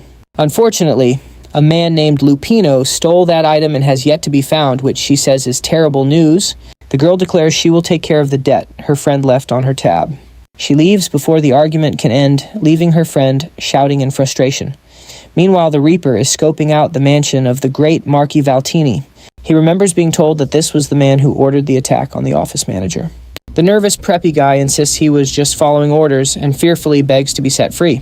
Approaching him, the hero puts on his mask and states that he deserves to be punished for the crimes he committed. Sometime later, a warrior guarding the door is unaware of what's about to happen. Suddenly, a magical powder makes him dizzy and he falls to the ground unconscious. Silently, our hero hides the body so he won't be detected by anyone else. His goal is to find evidence that proves the Marquis is guilty of the whole crime. Inside the room, Scorpion remarks that this isn't a place that can be easily invaded. She then turns to her target asking why he's in this secret place. Annoyed, our guy reflects that he didn't sense anyone else in the room before entering. The girl jokes that she wasn't expecting any visitors today either. She then claims the place belongs to her since she arrived first. She's bothered by how stubborn her enemy is and warns that he might regret it. The masked man decides it's not worth fighting her right now. He then proposes a competition to see who can steal more items in the shortest amount of time. But in truth, they both have the same goal in mind, so this challenge is a non-starter. This leads the girl to propose that they each find the item the other is interested in. This leaves the MC silent, but in the end he agrees it's a fair way to settle things. Within 1 hour, whoever gets the item faster will win the challenge. Before starting, the two rivals stare each other down, completely focused on their targets. Unfortunately, they didn't agree on what would happen if they went after the same item, which would surely result in a fight. As he takes off, he reflects that he needs to find as much as he can to win. On the other side of the city, the lieutenant is finally waking up from his coma. He's surprised to see the captain inside the infirmary. The letter left on his chest is held in place by magic, making it impossible to remove. It has a spell that repels poison, protecting the lieutenant from those situations. Curious, the captain asks where the protagonist is after this operation. After they talk for a while, he concedes that using sleeping gas might have been overkill. If the media finds out that the police are letting a culprit run free, they'll be in some serious trouble. The lieutenant is curious how they plan to capture someone who uses sleep bombs to escape. But the captain is giving him one final vote of confidence and will wait until the end of the day. Back at the Maris mansion, the girl's attention is drawn by a noise. Realizing it's her opponent, she asks if he found what he needed to win. Fortunately, he got the exact evidence he needed to incriminate the culprit. Finally, it's time to count the stolen goods to decide the champion. The girl quickly creates a magical portal to another dimension. In a magical flourish, she throws all the items into the air, proving that she stole much more. Arrogantly, she asks if any of her stolen treasures caught his eye. One of the items is an artifact used to go back in time, something incredibly rare to find. As usual, the protagonist opens his portal and pulls out all the items. Surprisingly, all he stole were valuable documents. Rumor has it one of them contains information about the continent's ancient treasures. While he's busy reading, his friends finally wrap up their trade deal. As they leave the house, our hero is confident he can finally complete the mission. The girl laughs, praising him for being so efficient. She tells him he's the first person to ever make the deal truly worthwhile. With that, she vanishes in a puff of magic, leaving trails of sand in the air. Later that night, the captain is shocked to find two culprits waiting for him in his room. Our MC appears and declares that these two are the real culprits. After proving his story, he heads straight for the capital's train station. Finally arriving in the city, the family excitedly steps off the train. Their leader is eager to finally find her fugitive brother so they can all go home. That night, our hero successfully hands over the criminals, leaving the rest for the authorities to handle. Unfortunately, due to official procedures, he has to remain in custody for a few more days. He doesn't get bored, though, because his friends visit him every single day, practically wearing him out. A few days go by, and the manager wakes up in a surprisingly good mood. Our hero only understands why later on when he takes his apprentice exam. After scoring the highest on the exam, he realizes his boss had been hiding his true personality this whole time. With that done, he heads off to the Civil Service Academy. When he arrives, he sits down at his desk and notices some papers have been laid out for him. He realizes it's an invitation for everyone to gather at the Green Tower, a stone structure that's always open. Now that his apprenticeship in the districts is over, it's time for him to begin his studies inside the Magic Tower. This is where all the students gather in the apprentice office. The Empire's Magic Tower is considered a government facility where officials work, which means the entire continent is monitoring all the magical research conducted within its walls. Thanks to this oversight, the government can determine which research projects might pose a threat to the Empire. He approaches a bearded man and asks how his friend, who's been through a lot lately, is doing. He's relieved to hear that all the problems have been resolved and his friend won't be held in custody any longer. Upon entering the room, the teacher announces that 23 towers have signed up for the exams this year. While the most famous towers applied, there were also some unknown ones, which led the Magic Alliance to decide on a fair selection process. She explains that everyone will be chosen by a random draw, not by their grades. This has to be annoying for our MC, who has the best scores in the entire school. But then he remembers that luck is on his side and knows exactly what to do.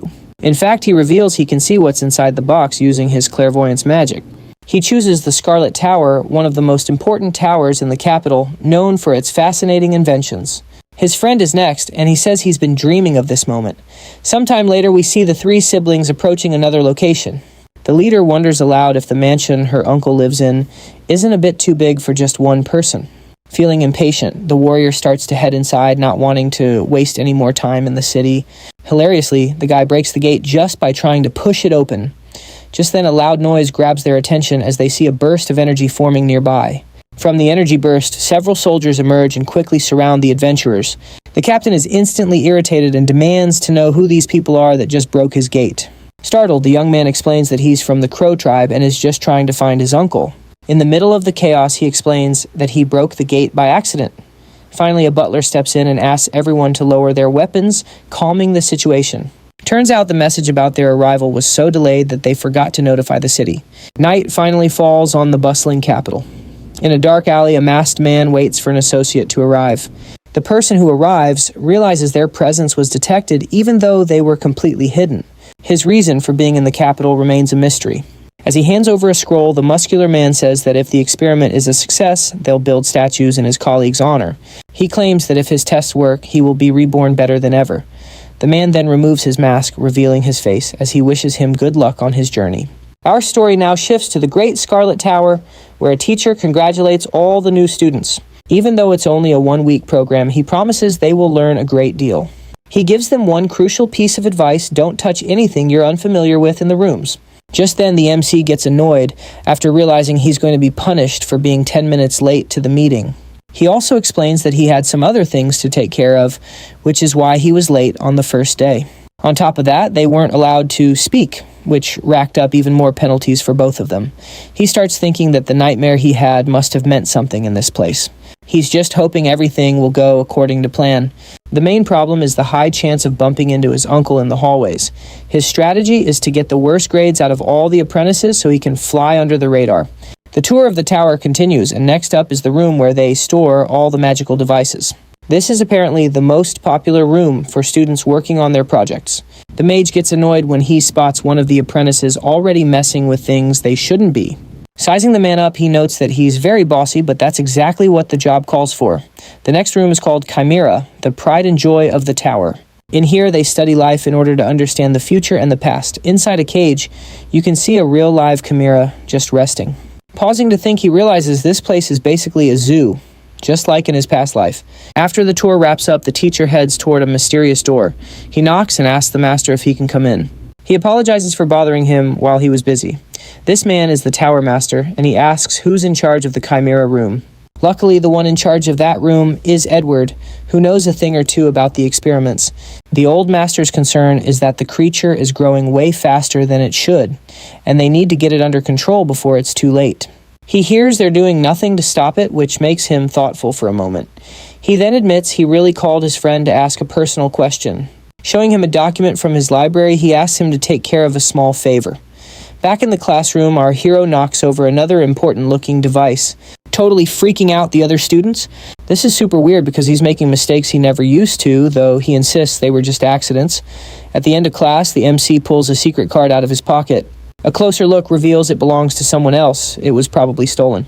As night falls on the tower, our boy sets off on another one of his little adventures. Putting on the mask, he's curious to find out what's hidden inside the rooms.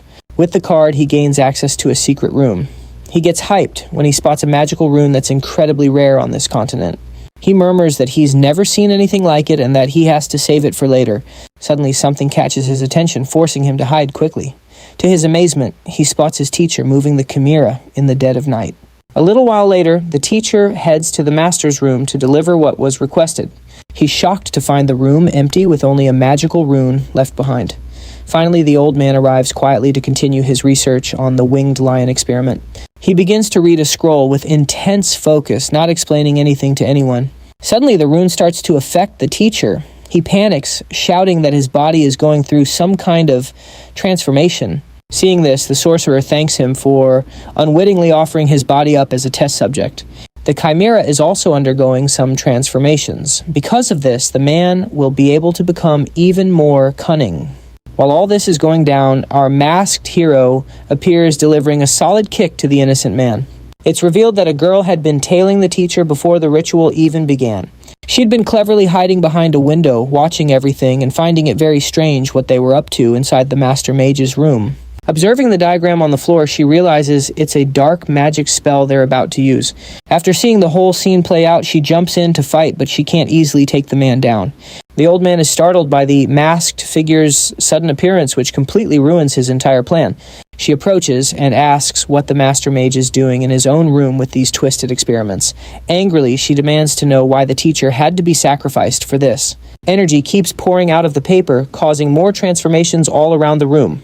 The chimera is now completely enraged, its demonic eyes spoiling for a fight. At that moment, a huge explosion rips through the top of the tower, scattering debris everywhere. Amid the smoke, our boy is totally confused. Sensing a presence behind him, he dodges an incoming attack by a hair's breadth, barely surviving. In front of him stands an enemy, with a skeletal appearance, who declares it's time for divine punishment. In fact, our hero jokes that the only one who deserves punishment from the gods is the skeleton himself. The skeleton doesn't hesitate for a second, and attacks the MC with a massive magical explosion. Dodging the blast, he pulls a staff from his portal and counters with a fireball. The enemy is incredibly skilled and manages to dodge the attack with a single punch. The fight rages on, and the room gets completely wrecked by all the impacts and spells. Laughing, the creature says he can't believe how strong our hero is, especially since his experiment was a failure. Casting a powerful spell, the skeleton demands they praise the great master, which startles the boy. Another huge explosion rips through the tower, obliterating even more rooms, and the boy saves himself by taking flight. The MC realizes his opponent is stronger than he'd anticipated. The skeleton suddenly appears with an energy ball, asking if the hero is scared already. The blast hits the boy head-on, dealing heavy damage and leaving him on the brink of defeat. High above in the sky, the skeleton declares that the flames of hell will bring destruction to all, then unleashes a massive blast of fire. The boy quickly casts a protective spell, withstanding the full force of the attack. This irritates the monster, who was sure he was about to win the battle. Annoyed, he charges forward, trying to end the fight, once and for all. The protagonist channels magic into his fist, and lands a powerful punch right on the skeleton's face, damaging it badly. He activates his demonic bullet magic, firing it like a machine gun. Unfortunately, the creature also has a protective shield, and manages to block every single bullet. Even so, the powerful barrage starts to crack the shield, leaving the skeleton with only moments of protection before it shatters. With a final explosion, the skeleton's power gives out, and he begins to plummet toward the ground. Luckily, he manages to crash land inside the tower, finding safety amid the debris. When he catches his reflection in a shard of glass, he's startled by his own appearance. Realizing his experiment has failed, he wonders why he ended up with this face. Just then, the boy arrives in the room. The boy jokes that it took him long enough to notice something so obvious. Growing impatient, he bids farewell to the loser and moves in to finish the fight. This causes an immense explosion of blue energy that engulfs the entire Scarlet Tower. It's explained that the skeleton did all this to gain more knowledge and achieve a better life, pursuing his passion. His plan was to abandon his rotting body and live forever. As he disintegrates, he reflects that he was already dead before this fight even began. After the intense battle, the entire tower begins to break apart and collapse. Nearby students are terrified as they watch the building come apart, but they manage to get to safety. The hero feels a pang of guilt knowing he's the one who caused all this. Meanwhile, back at the Imperial Palace, the royal family's gathered once again. A girl suspects she's lost, finding the paths incredibly confusing. However, this is the only available route for travelers heading to a secret meeting. Unfortunately, even the best hunters haven't been able to track down the protagonist in the capital. Growing nervous, the man insists he'll find him as soon as they begin working together. A minister approaches, commenting that he could hear the uncle's commotion from a mile away. They receive news that someone destroyed the Great Magic Tower last night, which startles the man. The scene then shifts back to the Emperor's chamber, where he thanks everyone for coming. The nervous young man says he's honored to meet His Majesty and feels blessed by his presence. In a relaxed, almost lazy manner, the uncle says there's no need to keep up appearances here and plops down rudely in his seat. Now that everyone is gathered, they can finally begin discussing the protagonist's disappearance. The uncle promptly hands a drawn portrait of Den to the Emperor. The Emperor wonders if Den is really the hunter's nephew, since the portrait makes him look much younger than his age. Another warrior steps closer, commenting that the portrait looks nothing like his brother and is just plain poorly drawn. Things get comical when the uncle proudly shows off his own drawing, insisting it's an exact likeness of his nephew. Looking at the hilariously bad drawing, everyone else in the family agrees that it looks exactly like the protagonist. This leaves the Emperor completely baffled by the praise for the drawing, and he starts to think maybe he should just postpone this meeting. A large crowd is gathered to see the destruction of the Scarlet Tower. Among them is the same mysterious muscular man from before. As he leaves the scene, he curses the MC, calling him an idiot, while workers begin the rebuilding process. Explosions rock the forest as a young woman battles a giant rhinoceros. Using her incredible speed, she leaps into the air to dodge its attacks, then lands a precise strike on the beast, dealing a great deal of damage. Next, she uses her sharp blade to slice off its horn, hoping to make the fight easier. But mid-battle, she's caught off guard by the beast's sudden attack. Fortunately, she manages to dodge and counterattack, just in time saving herself. She finishes the fight easily, defeating the beast. An elderly woman then approaches, asking if she's tired of hunting yet. Examining the kill, the old woman complains that the animal's expensive hide has been completely ruined. Hearing this, the girl apologizes, saying she knows she still isn't good enough. The old woman waves it off, saying the capital's New Year festival is more important than these hunts anyway. She argues that having fun is just as important as fighting during the event. Meanwhile, the protagonist seems to be sick and gets the feeling that people are gossiping about him. Suspiciously, the uncle and his companion split up, which is highly unusual. As it turns out, they are at the department's central council. Unfortunately, due to some dangerous circumstances, his studies at the Escalate Tower came to an end. The good news is he got the grades he wanted, keeping him out of the danger zone. Luckily, this is his final assignment as an apprentice. This is the department that handles national events and visits from outsiders. Meanwhile, our MC was training for the year-end martial arts competition when he suddenly knocks over some boxes, pretending to be clumsy. This is all part of his plan to lower his grades and rack up penalties. Elsewhere in the capital, a certain blonde fellow is riding inside a royal carriage. His assistant asks if something is wrong, noticing the look on his face. After a long journey, he finally arrives at his destination. His presence is highly respected, with many people showing him reverence. It's revealed he's at the great temple of the continent. Looking worried, his butler hands a staff to his master. He warns that the staff is a symbol of nobility, and that it's rude not to use it on important occasions like today. An old man then welcomes His Highness to the temple. To the boy's surprise, the man asks him to follow him to a different room. This man's name is Fernando, and he's a known extremist. Most of his faction despises the imperial family for destroying the church's glory long ago. In fact, Cardinal Fernando was excellent at hiding his hatred and always knew how to put on a friendly mask. The only reason the blonde came here was to attend the New Year festival, as it's the most important event of the year and a good show of political faith. However, the boy's main doubt is whether the cardinal will actually listen to him in the end. In a garden, two warriors are training non-stop. One young man remarks that his colleague is much stronger than before. Firing back, he says, "I could say the same about you." The two of them strike at the same time, unleashing their colorful magical powers. Like a seasoned pro, one warrior energizes his sword with all his might. With a single blow, he shatters his opponent's sword and sends it flying into the distance. This comes as a surprise as he now realizes just how much stronger his companion has gotten. Suddenly, our MC arrives, wondering why they're training at this hour. It turns out that the two of them are also thinking about entering the martial arts competition. An excited Alfonso declares that he needs to win this duel. The others are curious to see just how skilled the protagonist is with a sword. Making up an excuse, he says he's tired and quickly heads inside. Meanwhile, in a castle, a minister is irritated because the saint couldn't be brought to him. When she was last in the capital, she was traveling with a group of people who had red eyes. Somehow these people had a connection to the girl. It suggested that it might be a good idea for the blonde to have a meeting with them. In the next moment, a family is gathered and preparing for something.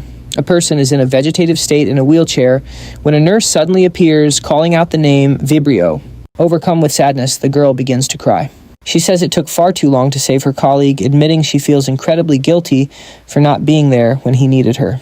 In a dark room, a group of ritualists are holding a secret meeting. Two of them are complaining that there was no reason to come for a meeting with so few people present. In fact, they don't even know who organized this meeting. Annoyed, his friend replies that he's the one who always announces these things. The old man claims he must be getting senile with age because he completely forgot. Finally, they get down to business and start talking about how the Crow tribe is venturing into monster territory. Irritated, one of the men states that this talk of assassination is going way too far. As he's leaving, he threatens to come down hard on them if they ever call him to a useless meeting like this again. Scaring everyone, he says he'll eliminate them if it happens. The next day, the blonde is in a building hoping to arrange a meeting with the saint. Fortunately, the warrior says it should be easy and that he'll go ask to speak with her. As he leaves, the blonde reflects that this turned out to be easier than he thought. His butler asks if he should prepare a carriage for the long trip they have ahead. In fact, the young man enjoys being out on the streets and asks his friend to grab some tea to calm down. Then he gets a bit bothered because his guard is watching him suspiciously. Outside, he spots the protagonist and a friend talking about the New Year festival. The man is saying that his client should have hired a different kind of mercenary guild. From afar, the prince figures that the two must be civil servants. It's also explained that this is the busiest time of year for people like them. In the streets of the capital, the nurse is shouting for Vibrio, who has disappeared. The warrior tells the saint that it would be better to stay inside the house so she doesn't draw attention to herself. But she's desperate and asks that they split up to find him faster. Walking through the city, she wonders where her friend is, hoping he's safe. In the middle of the street, she runs into two troublemakers who are clearly looking for a fight. One of the two claims that the impact broke his shoulder and demands an apology, which just annoys her because that's obviously impossible. A thug closes in, trying to intimidate the girl and demanding to know if her friend was lying. To cover the accident, the man demands cash for a doctor's visit and treatment.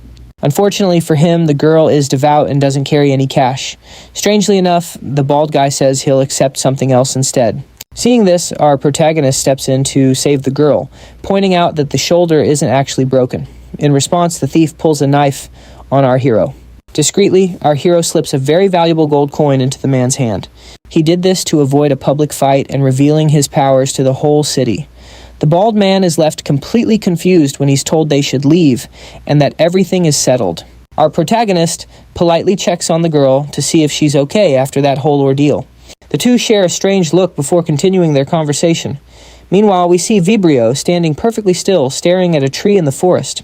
A suspicious-looking man approaches the girl, who is startled by his presence. He cordially introduces himself as Libra, then asks if the name jogs her memory at all.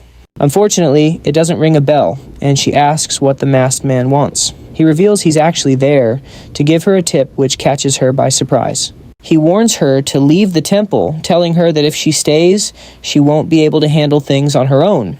Back in the city, our hero asks his friend if he's hurt.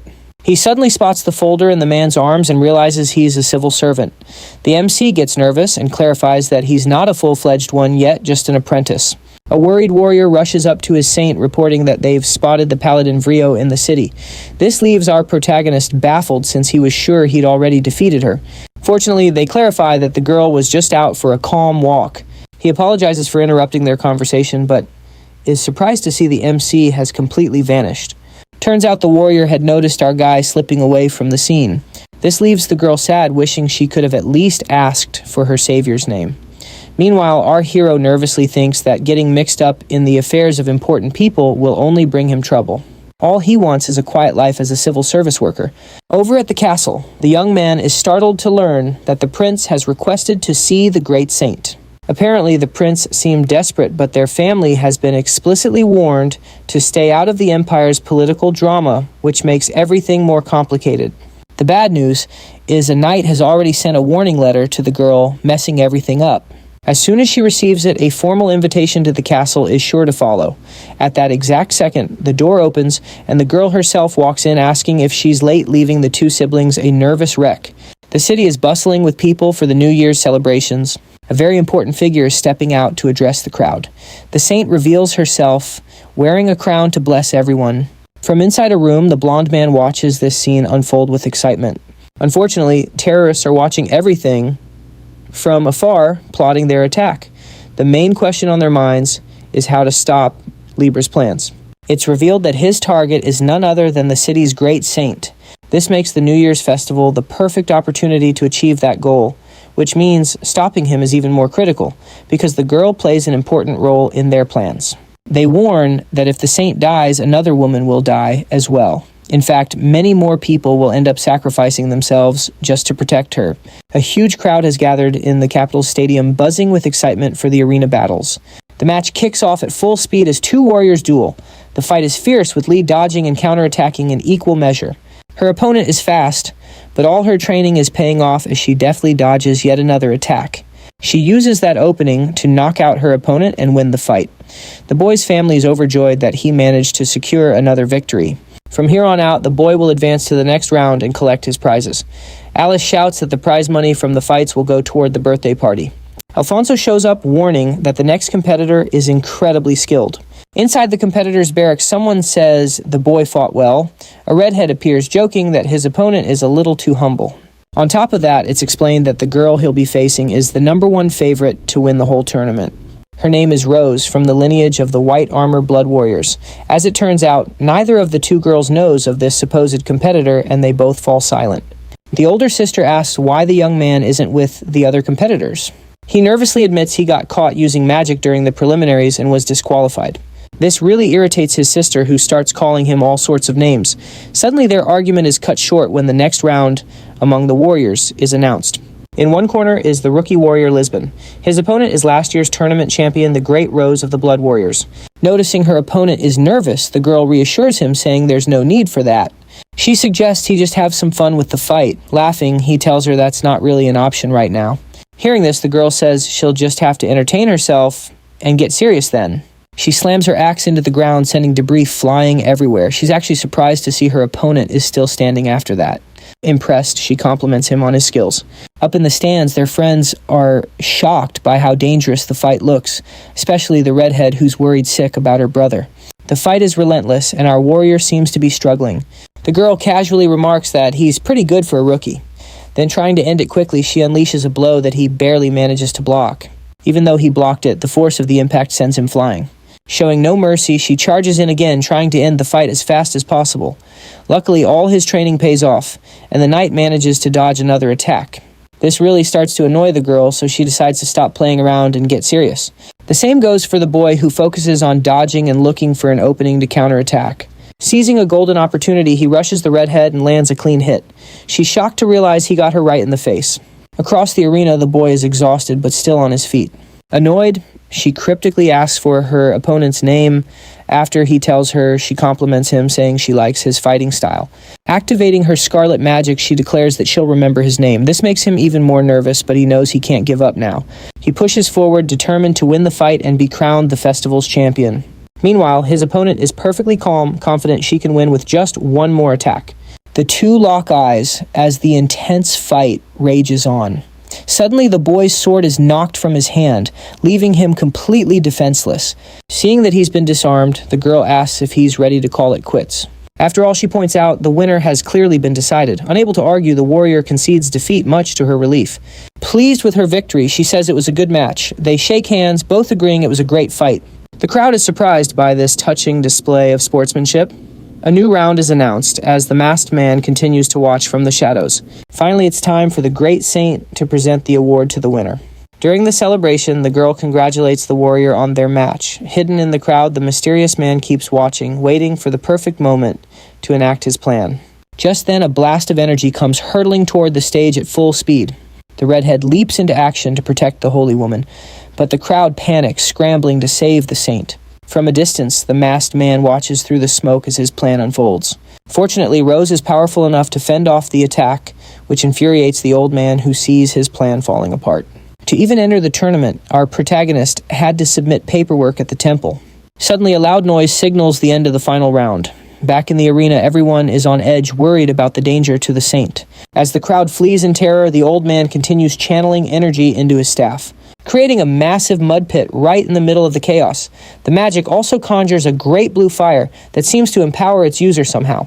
Someone in the crowd spots the man behind the attack and is horrified.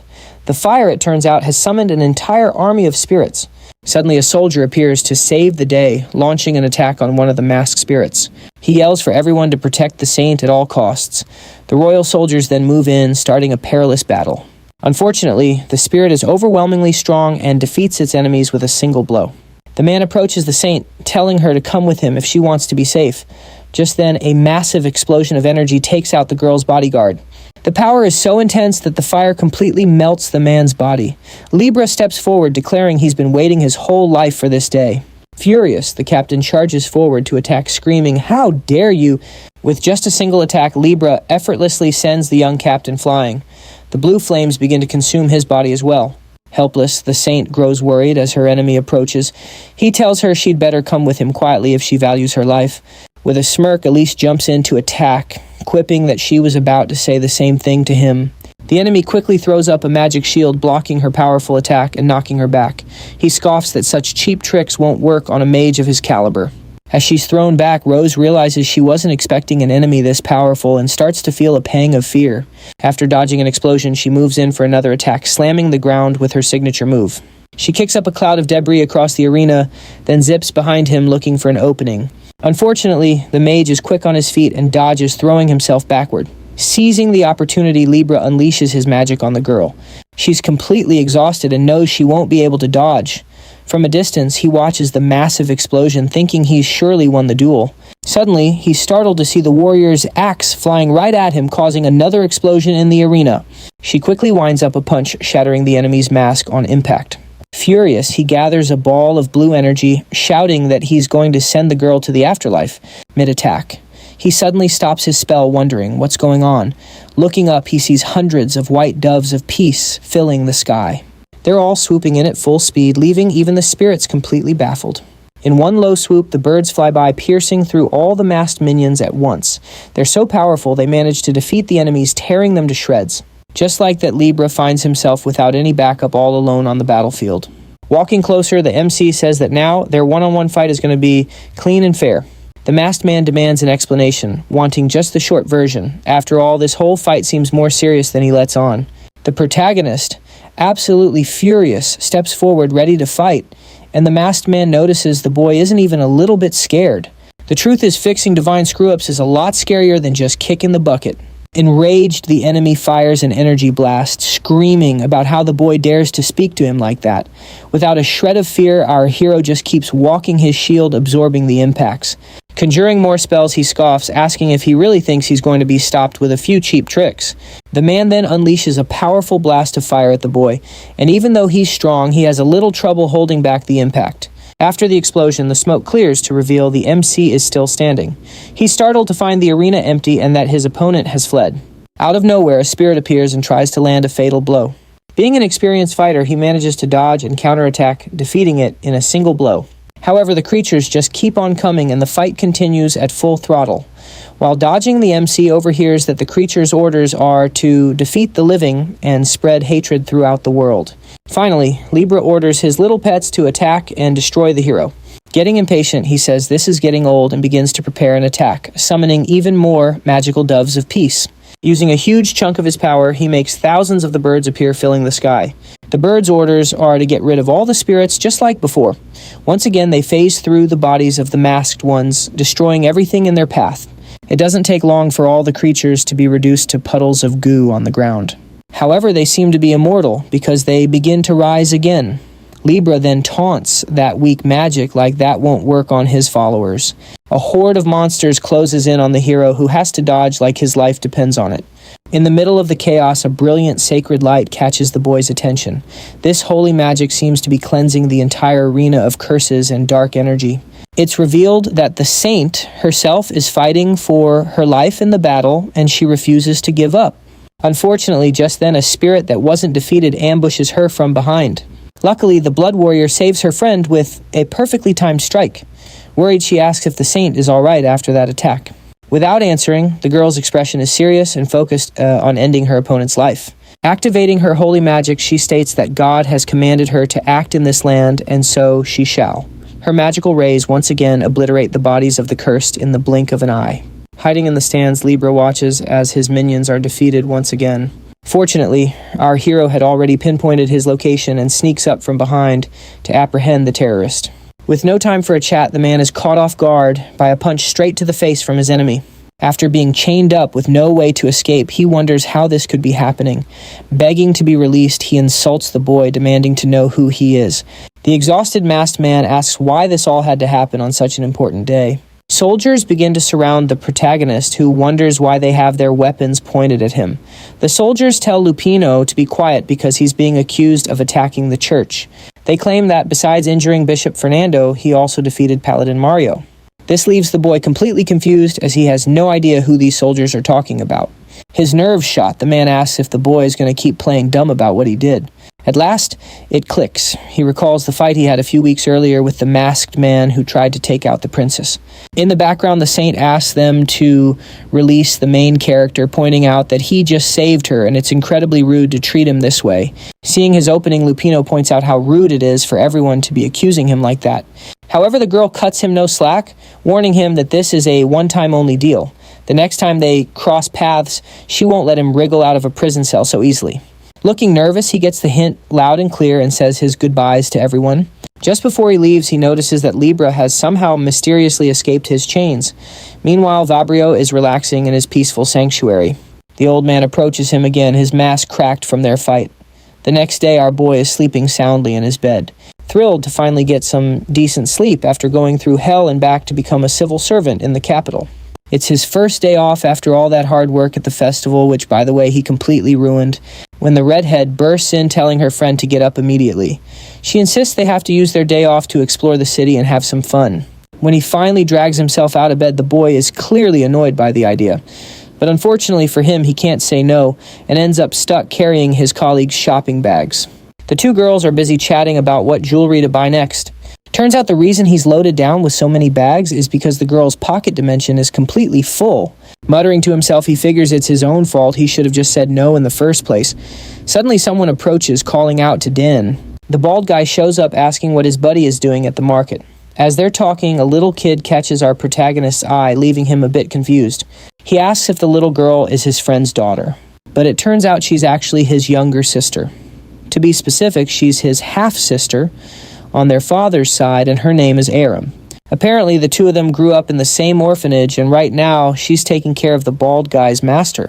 Politely, our hero crouches down to say hello to the girl, but she doesn't respond. For some reason, she has never spoken a word, though she understands everything going on around her. Mysteriously, she takes the protagonist's hand and starts tracing symbols on his palm. The words she wrote spell out, "Don't bother." The bald guy says it's a nice coincidence running into him and invites him to grab some tea. Just then, the redhead comes over, reminding him they're here to buy clothes and she doesn't want to get sidetracked. That's when the protagonist is shocked to see the warrior Ascali standing right in front of him. She walks up and thanks the main character for being friends with an idiot like the bald guy. Then she finally introduces herself, telling him her name is Rose. That night, the ministers are in a meeting to discuss the new civil servant apprentices. The plan is to only pick the candidates with the highest test scores. However, a red-haired man apologetically speaks up, saying he'd like to make the first selection. This man is Glaunt, the head of the continent's Adventurers Alliance. He places some papers on the table and makes a big show of announcing the chosen candidates before revealing that Din and his friend both passed the test. Back in the meeting room, another minister objects, saying he'd prefer different candidates over those two. Glaunt says he's aware of that, but he has his reasons for picking them. The other minister then asks him to explain himself so they can understand his decision. Glant tells his colleague that he's never asked for a favor before, and begs him to let this one slide. Glant's intense tone makes the other minister a bit nervous. Meanwhile, at the Imperial Palace, a girl is calling for Major Orpina to deliver some news. Unfortunately, the Emperor heard they had some trouble fighting the monsters last time, but the young Major Orpina insists it was an easy win, all thanks to the soldiers' strength and strategy. Orpina then starts bickering with her uncle over something trivial, but thankfully a blonde-haired man cuts them off, eager to start the meeting. It's a great day for our protagonist, who's finally starting his dream job. After a short break, his new position was finalized. He's been assigned to the Adventurers Alliance in the capital. Just as he's thinking about how his new life is finally beginning, someone interrupts his thoughts. And once again, it's the bald guy waiting so they can walk in together. It's getting a little strange, because everywhere the MC goes, the bald guy is there too.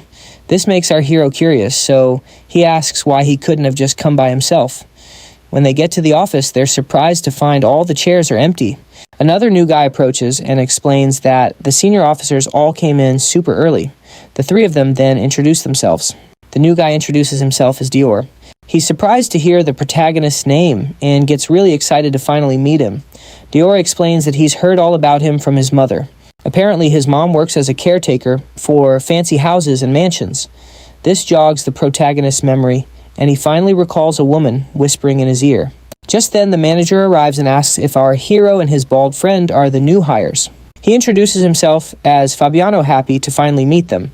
He asks them to take a seat, explaining that he'll be the one training them from here on out. He explains this is the room where new adventurers get registered.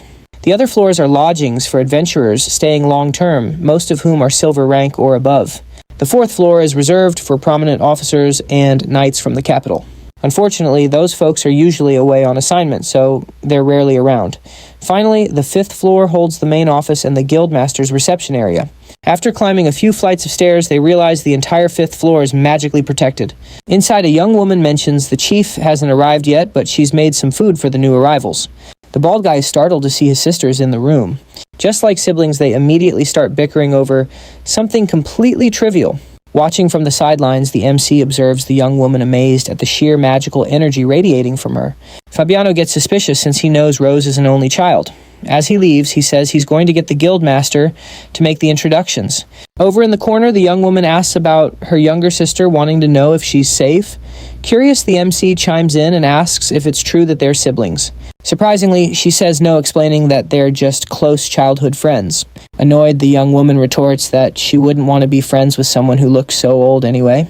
The funny thing is, the young woman is 7 years older than her friend, but looks incredibly young.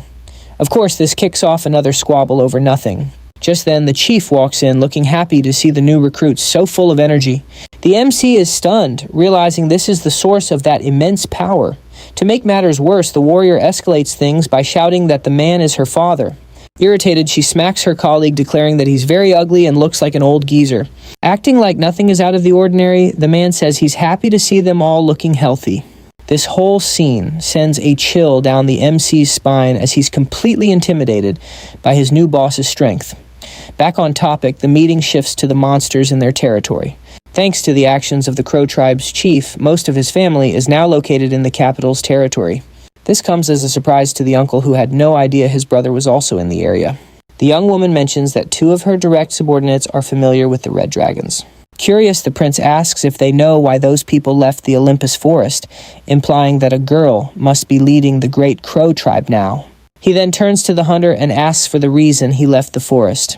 Unfortunately, he can't say, as he's been treated as an outsider ever since he left a response that bothers the 2 boys, who clearly didn't expect it. Later, back in the city, one of the guys asks if they thought the guildmaster was a real character. In fact, Fabiano corrects him. The man is the chief of the entire alliance, not just the guild. This news seems to bore the 2 friends, who find it to be a rather dry subject. Dior explains that he's in charge of accounting and finances, helping everyone in the department. Fiona handles reception and communications. Demo usually manages supplies and deals with the adventurers who pass through. A man with a mustache suddenly appears, startling everyone. He says it's a pleasure to meet them all and that his name is Rosarin. He's around most of the time, and as the manager works to keep everything balanced. He then emphasizes that if anything happens, he'll be responsible for it, and encourages everyone to come to him if they're having problems. The The man with the glasses states that his main task is to organize quest requests, sorting them based on the adventurer's rank and the mission's difficulty. The two friends then introduce themselves to the rest of the room and explain a bit about their backgrounds. The mustached man asks the bald guy his age, and everyone is surprised to learn he's only 17. Finally, they're instructed to return to their seats to focus on work. This is a map that tracks monsters in the territory every 6 months and shows their distribution by area. Milia states that these creatures are expanding toward the capital, and she tells them to take a look at the number of people falling ill with infections near those territories. What's most worrying is that a member of the Blade family has been spotted in that territory. They share confidential intelligence from the Empire about this man whose name is Doomstone. According to the report, a master mage and several others were seen with him. The mere fact that he's left the forest is enough to make several countries brace for war. Therefore, they need to classify this information as top secret within the organization. Big Mama's plan is to investigate what's happening inside the monster territory. This leaves the girl confused, wondering when they are supposed to start. In terms of administrative duties, the hero will need to handle paperwork and manage supplies. One of the two friends will probably be assigned to work the reception desk. The young woman warns that the manager is up for a promotion and a new officer will be taking his place. We also find out that the emergency work meeting happens twice a month. Usually they hire retired adventurers to handle security. On top of that, powerful protective spells kick in at night, so the place is impossible to break into. The only problem is the young woman is convinced the only person who could possibly break in is Lupino, the master thief. Nervously, our hero plays dumb, asking why a troublemaker like that would ever target this place. The gossip continues as the young woman asks if he was aware that the guild chief is Rose's father. After he confirms he knew, she starts to share another juicy tidbit, but gets cut off when two coworkers rush in saying they're in huge trouble. Meanwhile, the protagonist's uncle is hanging out in a room filled to the brim with teddy bears. He was waiting for his friend, the head of the Alliance, to show up. The hunter complains that his colleague couldn't have gotten there sooner as he was dying of boredom. His friend hands over a gift saying Errant sent it as a thank you for helping clean up the mess from the festival. With that, he turns to leave, leaving the redhead baffled because they hadn't even talked for a second. Finally, a waiter arrives with some tea to help the young man calm down, and he takes a drink. But as he's sipping his tea, he asks how long the spirit intends to keep watching him. The spirit just keeps staring back, uncomfortably without a word. Leaning in, he says he doesn't like the vibe of the shop and suggests they should probably get going. Worryingly, the two are still talking, showing they've been at this for a long time. The young woman is gushing about Miss Rose's latest heroics during a fight with bandits. On top of handling the incident, she also met the requirements for a promotion and officially achieved gold rank. This makes our MC nervous, seeing as she just pulled off a historic accomplishment in the capital. From afar, the MC watches his coworker talk about Rose with clear admiration in her eyes. He wonders if he should cut his friend off since she's known to go on and on about the Scarlet Warrior. Unfortunately, Fabian chimes in that listening to her isn't so bad. Back with the MC, he's completely out of patience, listening to Fiona talk nonstop. It's so grating he feels like his ears are about to spring a leak. This woman is a complete Scarlet Warrior superfan and knows every detail of her life. In a desperate attempt to get out of the situation, he mentions that Fran is Rose's childhood friend. This makes Fiona dash off, thanking him for the info. His coworker approaches, praising our protagonist's genius move. He explains that Miss Scarlet's name is basically a forbidden word in the office. After all, once Fiona starts talking about her, she doesn't stop until it's time to go home. However, our hero knows the one surefire way to get her to stop talking. To do that, the MC knows the only way is to get Fiona to talk directly with the lady herself in her private room. That's because the warrior absolutely hates it when people drone on about her exploits right in front of her. Heading out, the MC's only goal is to finally be left in peace. He's surprised to find that her room is completely empty. When suddenly he hears someone moving around inside the master's room. Afraid it might be a thief, he decides to peek inside just in case. There on the bed, the warrior is happily hugging one of her teddy bears. He asks sarcastically if the oh-so-angelic hero is proud of her promotion tonight. The atmosphere gets super awkward when she notices the protagonist watching her. Completely embarrassed, she insists it's all a misunderstanding and not what it looks like.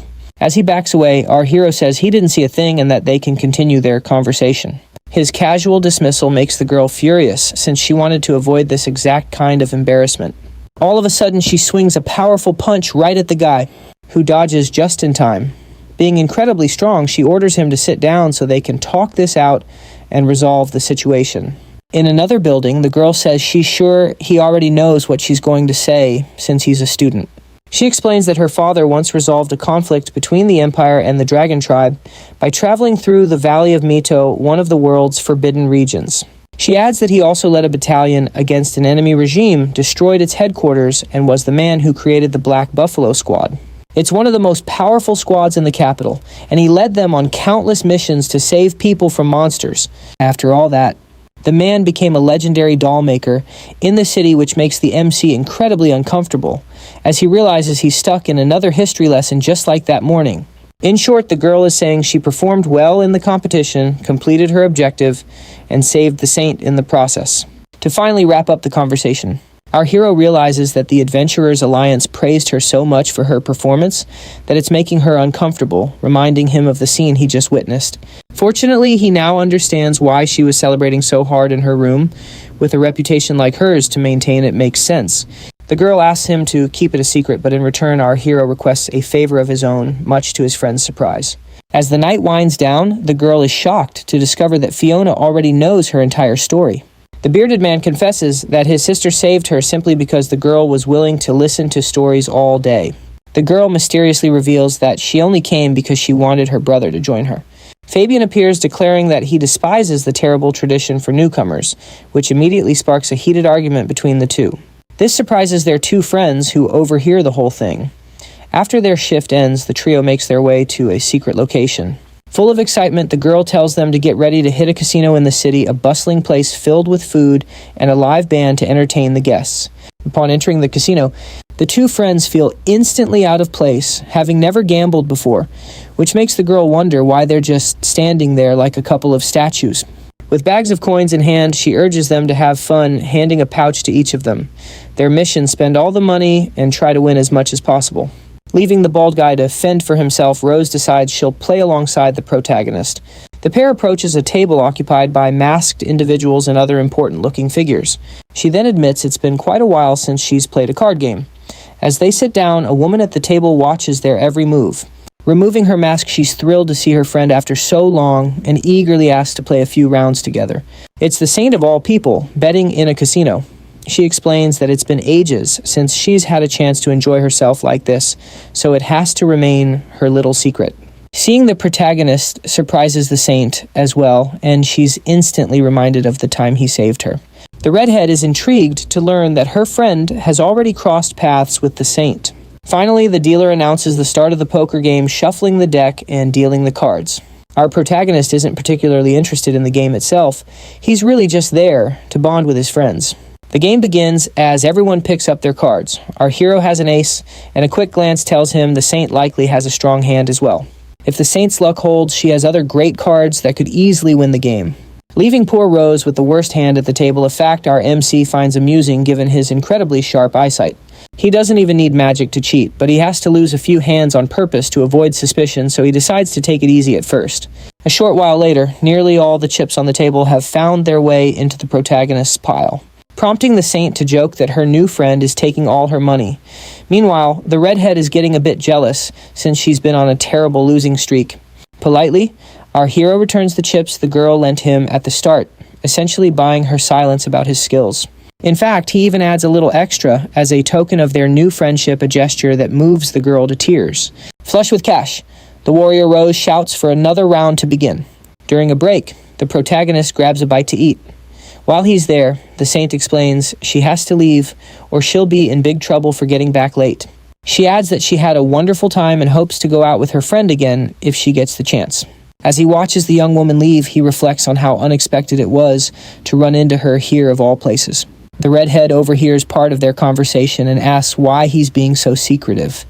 Just then, they both realize their friend, the bald guy, is nowhere to be found, exhausted. The girl suddenly realizes where her brother must be, admitting she was planning on taking them there all along. A security guard greets Rose warmly, saying it's been a while. He then leans in and whispers, asking if she's heard the rumors about a talented new kid in the capital.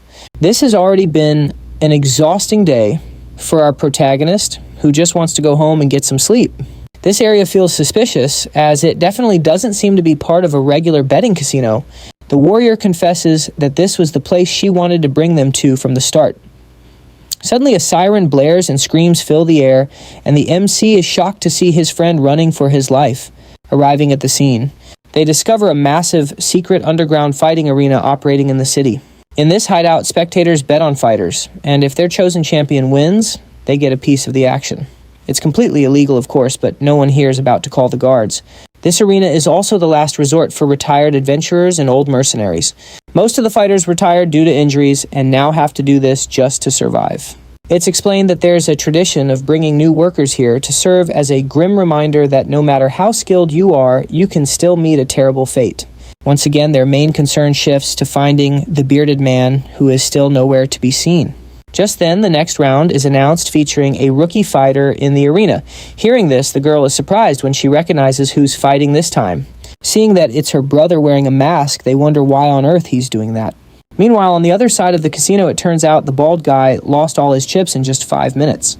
His colleague jokes that you're supposed to use your brain in this game, not just bet randomly.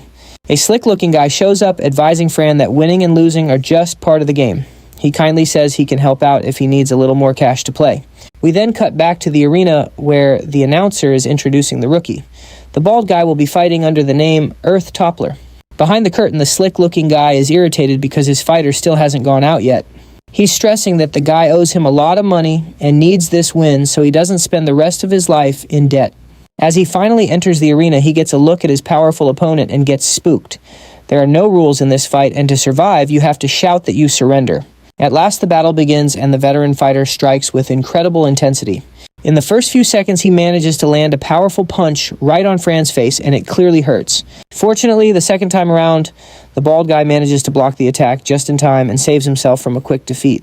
This makes the veteran lose his patience, so he goes for a powerful kick, sending his opponent crashing into the bars.